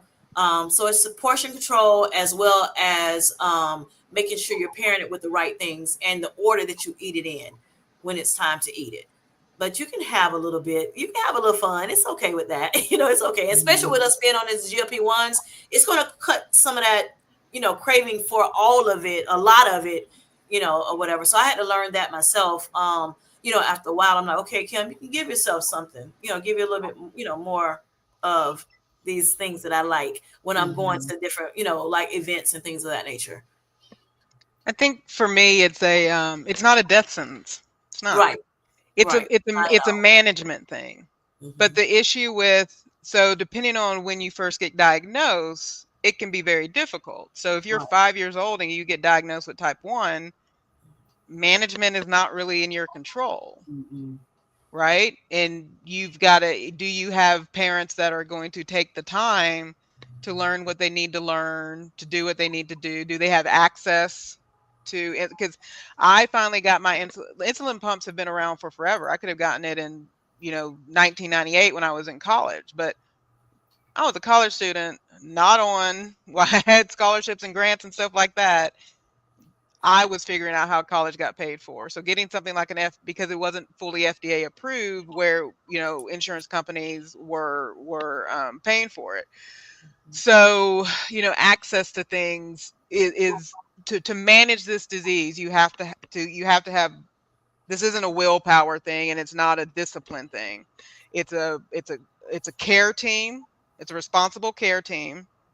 It's having those people around you to sort of give you that grace, understand the things you need, not tell you to finish your food when you're done eating. And then it's also an issue of you determining what lifestyle things you're going to do, whether that be exercise, what you eat, and what medicines you have access to. Those are decisions you have to make. And unfortunately, it's a disease that it doesn't arrive at any good point in one's life. Whether you're young, my dad was in his mid 40s when he's got what. Raise your hand if you're past mid 40s. Who's telling you what to do and how to change? We get into a lot of conversations of, why didn't anybody tell me I reached this size? What would you have done if they did? Same thing with diabetes. Someone's going to tell you to stop eating your donuts in the morning. And that's extreme, right? That's really extreme. But he's going to say you can't have all the rice, you can't have all this, you can't have all whatever. Because we hear it in dichotomies. Either you can have it or you can't have none. We don't hear what Kim just said about portion control or moderation or less than 30 grams of it. And there's a lot of work to think about that. When they say, oh, just do a palm size of something. Okay, my palm are, Right. Exactly. my husband who's 6'5", not my husband's not 6'5", but pretend your husband who's 6 are his palms. Whose palm size are we looking at to determine what a half a cup is? So it's not a disease that shows up at any good point in life that we want to hear from somebody else what we should be doing. So, but at the same time, it is not a death sentence, and that's the myth that has to go away. But it does require management. Yes. I'm going to start eating my veggies. Yes. Harderine, when our garden is flourishing, we are going to meet once a week in our midpoints, and I am going to give you veggies and give you some eggs. All right. So yeah, we have a birthday in the building. Right. Happy birthday, Brenda Marlene. Happy birthday. Are we gonna sing? We've got to sing. Okay. Which song? We're gonna sing pick a Happy version. Birthday to you. Happy birthday to you. Happy birthday. The GLP-1 choir made it there for Brenda's birthday. Hey, on a fabulous birthday, spending time with your husband. Actually, Brenda's now got comment that she just added. Okay. So I'll go back to mute. Okay. Comments. Okay. She says, my husband is diabetic and he still doesn't listen. He eats what he wants despite his type 2, and he happens to be 6'4", and he is not overweight. And it can show up. Resistance can show up. I mean, again, even someone who's not, there's resistance and sensitivity shows up in everybody. It's to the level that it reaches where those, what Kim told us at the beginning about fasting. Is it at a point where sustained over a 3-month period or long, is it elevated so much that you can now be considered pre-diabetic or diabetic, right? So, but this idea of resistance and sensitivity is hypoglycemia, all these things are occurring in our bodies. It's just, if you have the diagnosis, it's going to be more intense and severe. So, okay. How do you handle those days when your glucose numbers just don't make sense mentally, emotionally, and practically?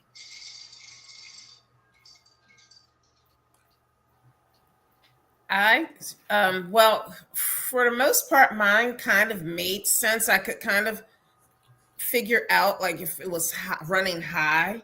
Sometimes I did have trouble if it was running low, but for the most part, if it was running low, I have glucose tabs. I don't really have to take them often. In the beginning of my journey, I did. I might need to take them now, and I'm just not testing as often. When it was high, when it was super duper high, I found out like I wasn't even supposed to be exercising vigorously. I would go and get on this exercise bike, and then I found out like, oh, you're not even supposed to do that. So then I just started, I like sat up all night long. Like I didn't go to sleep. I sat up just waiting and looking for it to, to go down. So I guess, I don't know. I'm sorry. That's a terrible answer. water, just real quick, water is your best friend when your blood sugar is high. I mean, dealing with it, but when your blood sugar gets elevated, start hydrating, and that will help bring it down. Yeah. And for me, I was exercising when it was real high, and I needed to go down. I did exercise, which I kind of explained a little bit about that when Jane had left. I exercised, and that helped mine go down. Yeah. Going up, for it to go up with the hypoglycemic episodes. Like I said before, I would just make sure I eat something to make it go back up, or drink something to get it raised back up. And you try to do the 15-15 rule that I explained earlier about making sure that you eat 15 grams of carb, check your sugars every 15 minutes, and things of that nature. That helped me. But just tweaking things is what it pretty much is. You want to tweak things when it goes up and down. I just start tweaking things to kind of see what I need to do. Again, a continuous glucose monitor does help in that effort too. If you want to use that, of course, it's your choice whether you want to use that or prick your finger a lot of times during the day. And for me, when it's so again, I've been blessed by this device, and so it kind of gives me that's what I'm saying, CGMs. I know people don't want one more stick, but if you're dealing with this, especially while you're still fluctuating and figuring out your blood sugars as you're on a GLP-1 or you're not on one, a CGM is a lifesaver. So if it's in an area where it's going down and it's staying down, then I do the treatment. Now, if mine happens to be, I'm more particular about the 15-15 only because, again, being type 1 and there's, I'm getting insulin introduced in my body. So those who are type 2, y'all got the 15-15 rule is pretty standard and it is out there. What I would say, if I'm in the 80s or 70s, the 15-15 rule works for me. But if I'm anything lower than 70, I'm not waiting. I'm doing these, but these are fast. These work within like 5 minutes. My fast acting stuff, so I'm getting that in pretty quick. And then for the when they're in the highs, and it's a consistent high, meaning it's within the 30 minutes, it's not going down. Within an hour, it's not going down. So again, it's not, oh, it's high, let me go react immediately. So, I do my glucose, I put any sort of correction doses in there, but if 30 minutes later it's still at the same rate or elevated, and it's been like that for a few hours, I'm checking for, do I have a fever? Did I put my, a lot of y'all know all about scar tissue and the impact if a needle's in scar tissue. Did I insert my infusion set into potential scar tissue? Because that's meaning that my insulin is subcutaneous as well. It's just a subcutaneous shot. It's not intramuscular. So I'm checking, like, if it's elevated for a series of several days, then I'm checking for fever, checking for if I have an infection, if I have a cold or something like that. And then of course, if the other biggie is medicine.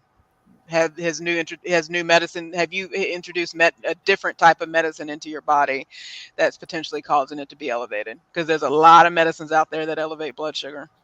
A lot. Okay. Darla Harris has a question, and she says, "What happens when you can't get water in you?" And this goes back to that question about elevation. If you're in a situation where you can't get water in you, if you have medication that treats insulin, then I would test your blood sugar and administer that.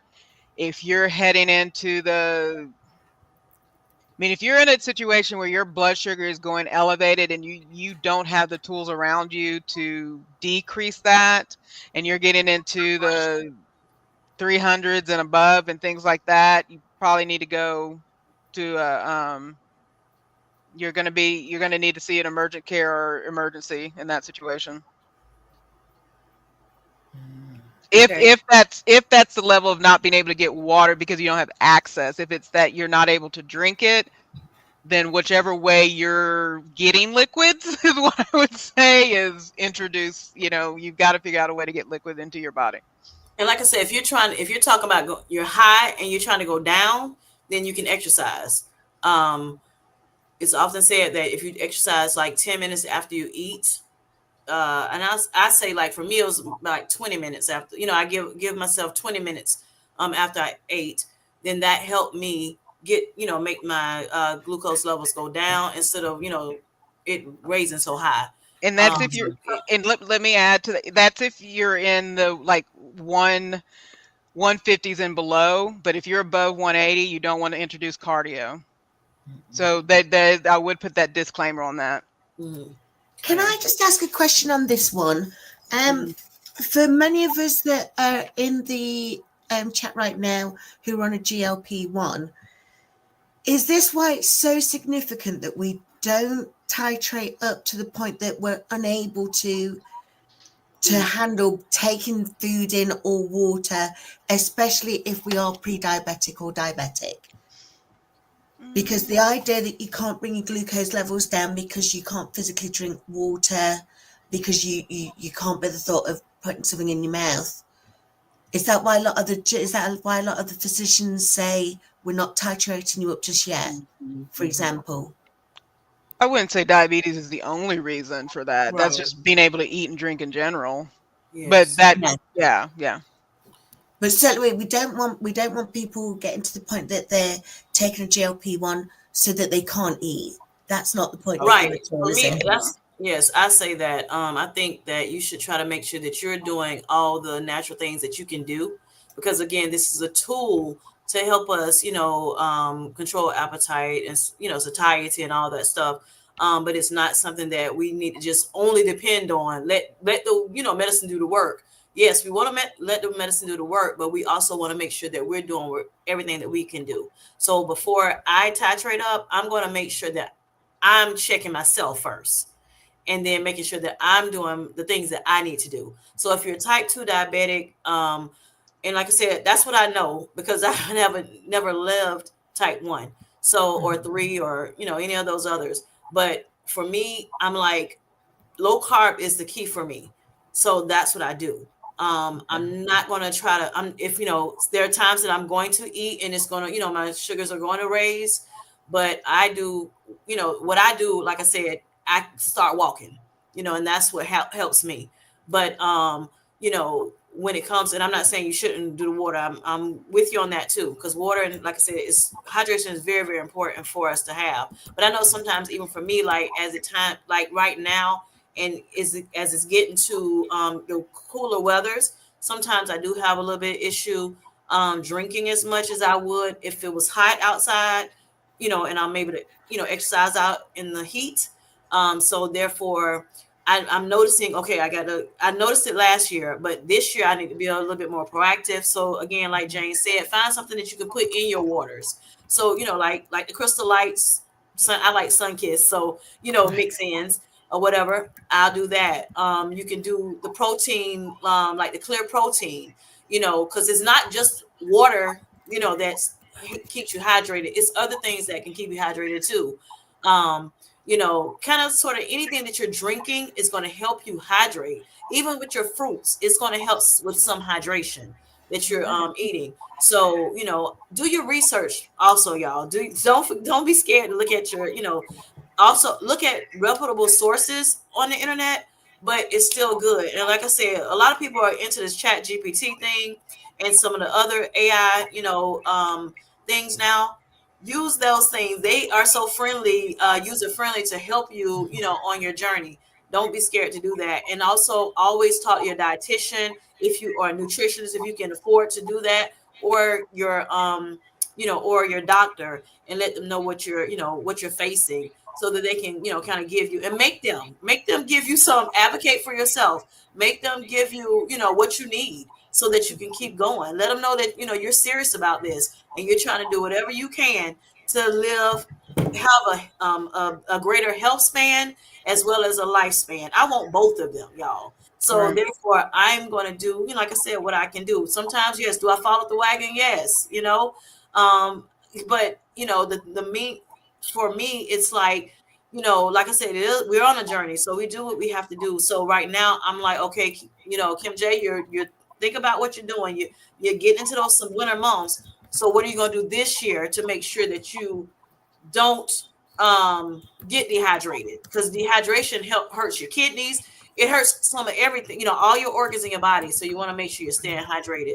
And another thing I was saying, the Oath clear protein. There's other clear protein drinks that you can drink as well. You may want to check out. That way you can get your protein and get hydration at the same time. So that's what I would say. What about going to get that IV? They put, I think, isn't that water or something like that? They put in You IV? can, I mean, you can do the IVs and stuff, but the reality is how frequently, or if you're at a point that you're needing to get fluids via IV, you've got to have a conversation about what dose you're on a G. Right. And Darla did elaborate more on the GLP. And Darla, if you could indicate what dose you're on right now, if you're having a hard time getting water in, but you're saying it's mainly due to it's being distasteful, I would just try to kind of, with some of the suggestions here, try to introduce either the clear protein, I put tea, so I do a lot of herbal teas like lemon and ginger in my water. Maybe, I don't know if you prefer water lukewarm or cold. Maybe just try different variations. Maybe you've got to do a certain bottled water, like you're not just doing tap water or something like that.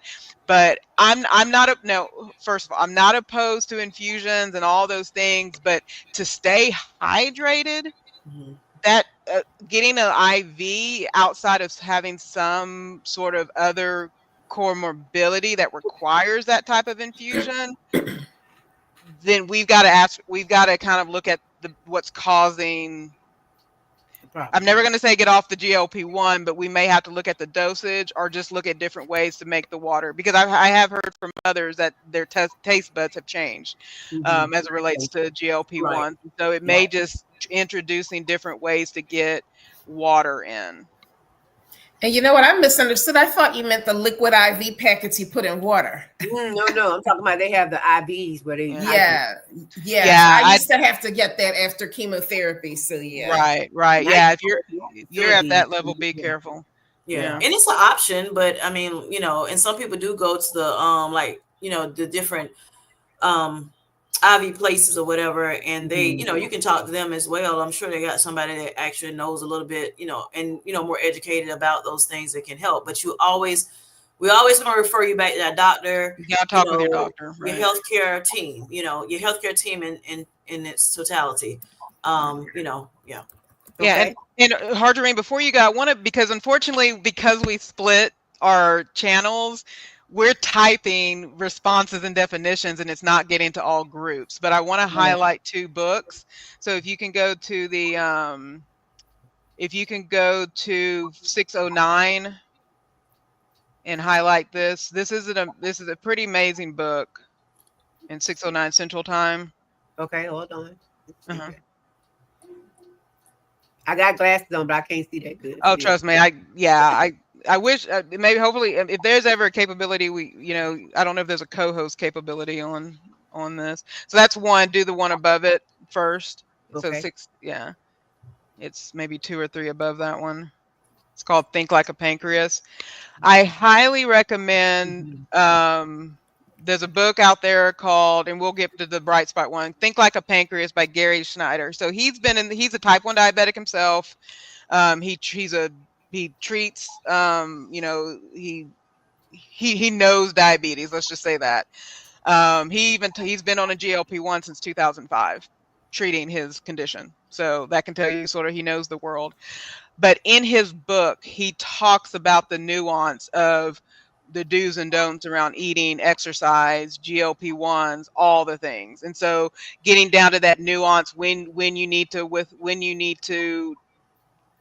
it's okay to do cardio, when it's not okay to do cardio, when it's okay to do strength training, how to break down the foods. Now, so that's kind of like, if you're a science nerd and want to get down, what is my pancreas doing? That's the book you want.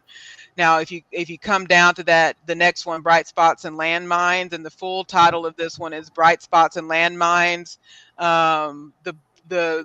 The guide I wish someone gave me when I was diagnosed is kind of the full title of that book. This is a little bit more user friendly, is what I would say, and it does the same thing. It gives you that nice breakdown of macros. And this book is written, again, Adam Brown is a type 1, but he has a website called the diaTribe. And it's all things diabetes, all the types, all the everything. Even on his website, he has, and this isn't a plug, but it's just information, but how to get access if you are in a community or you know people who are not able to access medication. Like, there's a lot of links that he has about how to get coverage for and payment or lower prices for medicine, and how to talk to your doctor about getting medication, things like that, if income is an issue. But that's on his website. But in the book, goes through, because he does he's like you, he does a less than 30 gram, like he breaks, like he barely does carbs, and everything. So, but that's a really good book as well. And then for a lot of the American Diabetes Association has everything you ever want to know about diabetes on it. And a lot of the definitions that we provided today are on that American Diabetes Association website. So that's all I wanted to share, just to kind of, because I realized halfway through it, I thought our chats went out to everybody's, but they don't. Okay. And there's a new one. I don't know if you guys know the American Diabetes Society by Dr. Eric Westman and Dr. Kim Berry. I can't say I follow it too much, but they're trying to also help us, help our community. Yeah. Okay. All right. Hermione has a question. She says, what role does community like this live play in helping you stay motivated or informed about your diabetes journey? You know what? I don't know that I follow that many people who are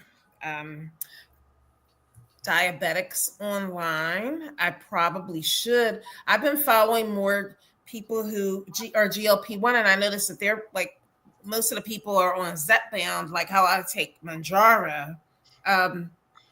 So the community is helpful, but I just find that I am mostly following GLP-1 people and what they're eating and the workouts that they're doing, and then trying to add sleep in.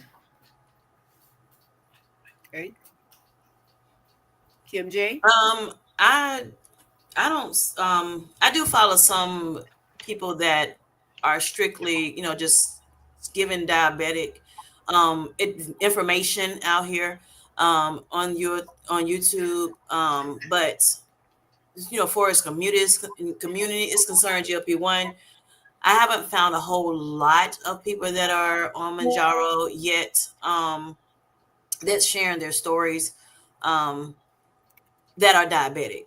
So, but just community in general to me is good. I knew a lot about how I can get my A1C down, and things of that nature. I already knew about that, a lot of that.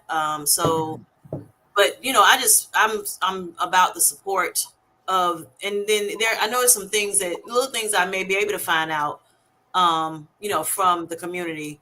So therefore, I follow, the people that I follow, and just to enjoy them, in general. But most of people that I follow is Zepbound. It's a few Manjaro people, but I think it's important to get it out, get more, I guess, of this information out on our channels. Say the three of us, because we have channels. And then just so that other people can know about it, because this like I said, for me, it's mostly people that are doing this for sleep apnea, or or obesity, or things of that nature.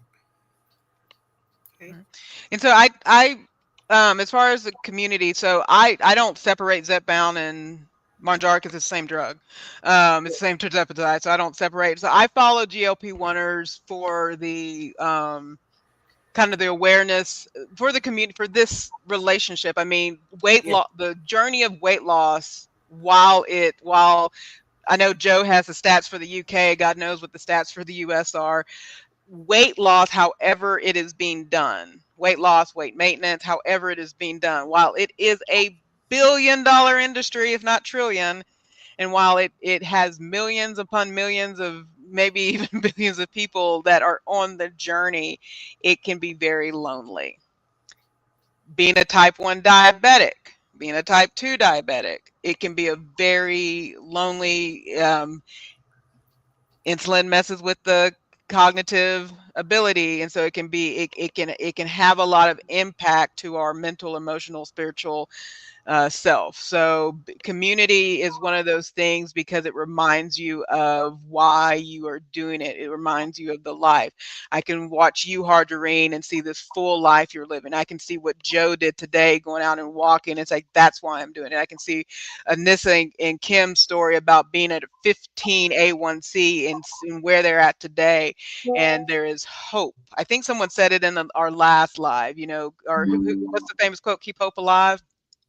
These are the, this in order, community is required to be able to thrive a lot of ways, so that you don't feel alone, even if the journeys don't look the same.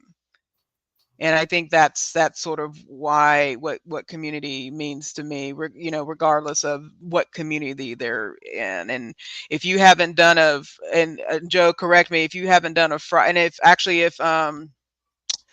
our friend, oh my gosh, if Miss Vicky is still on the call from Foodies Vacations, if you have not participated in a virtual dance party with the cruise community, you've not lived.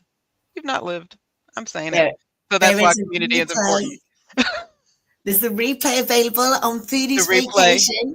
Go to Foodies Vacation and participate in a virtual dance party. So like you were saying, the loneliness, of it all, that's definitely true. Also, the emotional side of it too. So even though I may follow more probably Zepbound people than I do the Manjaro people, just the emotion of it all, it kind of helps. Because like when you're talking to your family about it, they're like, okay, but then sometimes they get sick and tired of hearing it, right? GLP-1, whatever.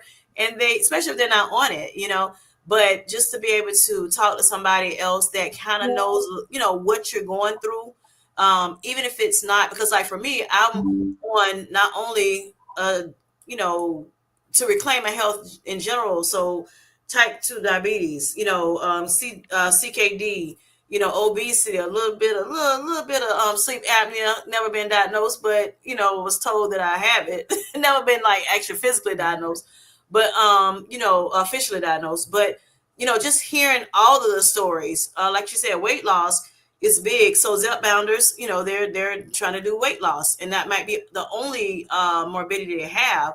But just being able to come together as community, we're better together.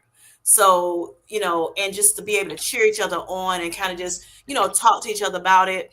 I know it's a lot of people that follow me on my channel that don't know anybody may not have know anybody specifically close to them that have diabetes, but they just follow my channel because they want to learn a little bit more about Kim J.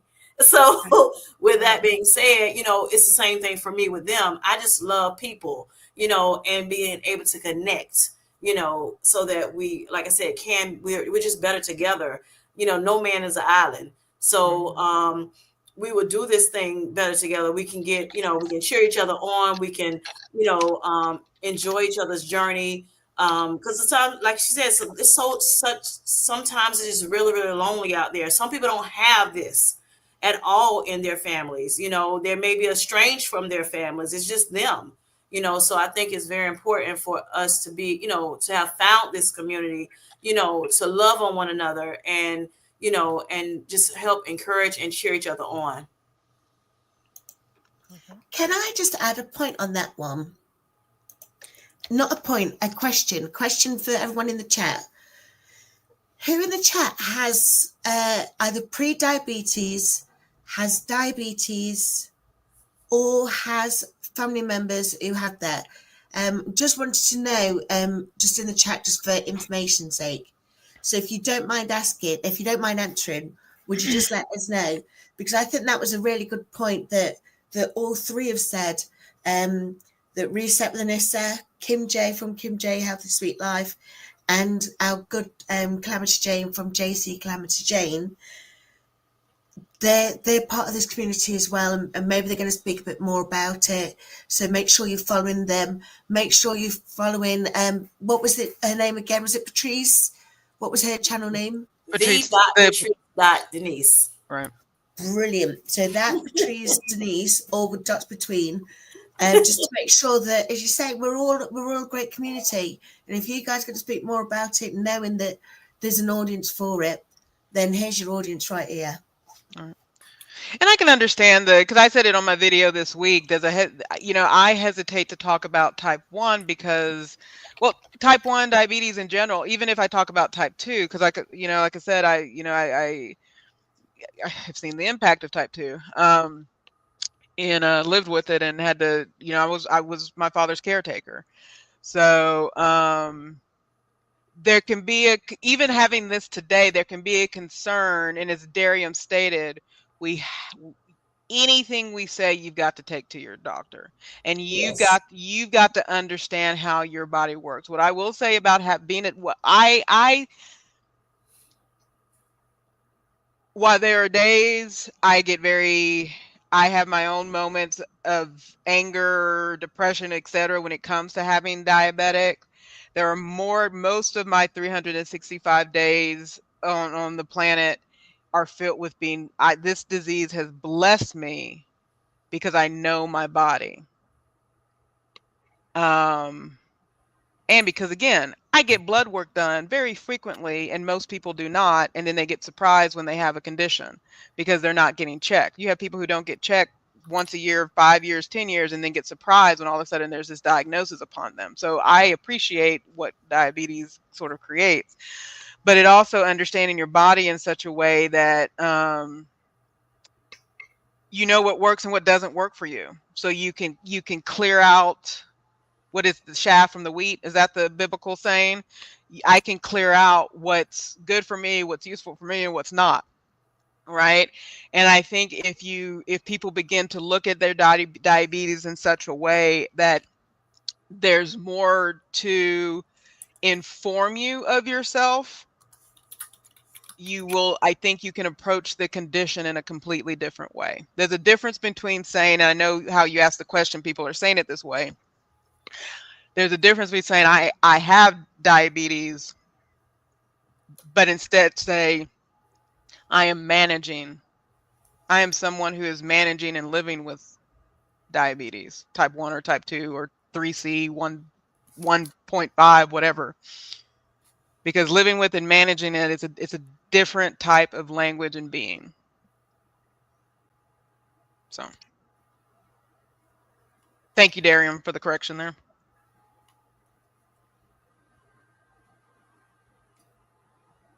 Yeah. So Hardreen, where you want us to go next? You're driving the bus. Yes, yes. Okay, what's one? Wait a minute, let me see if I've done this. What one thing you wish more people understood about living with diabetes? What's one thing you wish more people understood about living with diabetes, especially when it comes to A1C or blood glucose levels?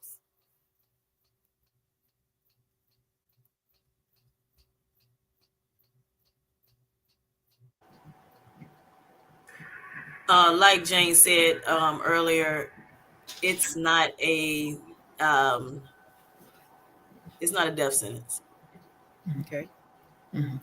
And it's not one size fits all. Yeah. We can manage it. Mm-hmm. Okay. If you could go back and give your newly diagnosed self one piece of advice about A1C or glucose monitoring, what would it be? Don't despair. Keep your head up, get educated, and follow the advice of the doctors. Eat healthier so you won't get it in the first place. And exercise and hydrate and sleep better, all of the things. Okay. Now let me ask you now, type 2 is where you want to say eat better, right? Is type 1 the same? Or my disclaimer was I'm always talking about type 2. Okay. I don't know enough about the other types. But because it involves insulin and glucose, what your inputs matter. Mm-hmm. Because for all of them, your inputs matter and your output, right? Right. So eating but the advice I'd give myself is don't stop living. I waited too long to go to Italy. So don't stop living life just because this diagnosis shows up in your life. Mm-hmm, mm-hmm. And when you say that, it makes me think of don't stop believing.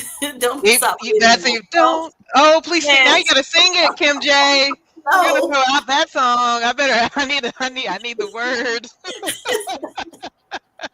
Joe, that's Joe. Joe, go ahead and sing it, honey. Oh man, some of y'all can belt out Journey. Don't stop believing. I'm not going to attend that high note. That's all right. That's all right. They know how. They know. Some of them are singing along with you in the chat. Okay, ladies, that's all the questions that I have for you. But let's look at the chat and see if anyone else has any more questions. Have you looked at it, Joe? Does anyone else have a question? Okay, Delilah.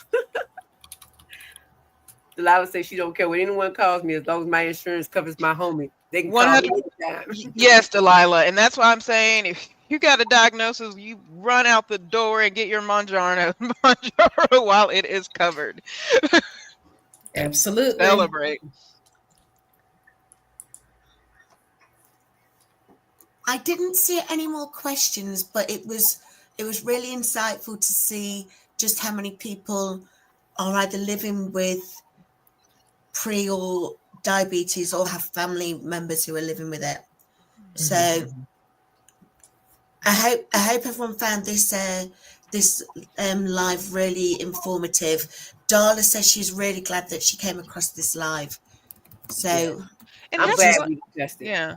And while you have it, this is the one thing I didn't say. Have fun with it. When I was, I was a teenager in the 80s and 90s, shooting up insulin in school. You better believe I had fun with people when they looked over at me and saw a needle in my hand, and they like gave me a second look. It's like, and I'd be, yeah, sorry, that's me. And then the first time someone saw an insulin pump, sometimes I can be a benevolent, awful person, but someone asked me of course, most people think it's a pager. It's like, yeah, I still rock a pager. And then This is awful. And then someone, just because they just were so curious, but I said, well, I use it just to keep, it keeps, just it's my just energy juice. But just have fun with it when people ask questions, or if you're concerned about crowds you're in and you're having to treat your condition and stuff like that, you have to have a lifted spirit when it comes to sort of who you are and what you function as. But just have fun with it. For me, this was very educational. Not that I didn't have respect for people that were diabetics, but that are diabetics. But y'all have really opened my eyes to something more. So I appreciate you, ladies. Same here. I've learned something new. So, this community this community just gives and gives and gives. Yes. And that's the beautiful thing about it. So that people get mad because you talking on YouTube to the community and not them. It's okay. We learning. Yes. Right. We're learning. Yes. We're being educated about a lot of things. So thank you, ladies. And thank you all in the chat too. You had some valuable information as well. Yes. Absolutely. Thank you. This has been another fantastic behind the scenes. It's gone on for 2 hours and 15 minutes. I know I would really like to thank you all for your time, especially Anissa and Kim J, who joined us today as our type 2 diabetic experts. And of course, Calamity Jane as type 1 diabetic expert. And of course, the fabulous moderator, the driver of the bus, Miss Hargerine, DBossway. And our moderator, Joe. That's right. There you go. Yes. Yeah. Like she's working it. Yeah. And Imani, who's been doing some background work through all the chats. Thank you, Imani. So thank you. Thank you. And we all have to be better about this. All small creators. To the replay crew, make sure to drop your questions on any of our chats and on any of our channels. Drop your questions. Subscribe to all of us. Subscribe to everyone you've seen in the chat. Replay crew, if you have questions, if you have feedback, drop it in the comments. Let's connect and grow. I love that. Thank you all Yep. for listening in today. Thank you for your questions and everything. Yeah, thanks for the invitation. Yes, your support. And you are stronger than your struggles and brighter than your fears. Keep pushing because greatness is in you. Yes. No matter what. Yes. Now, I would like to not have the last word. I'm going to let somebody else have the last word.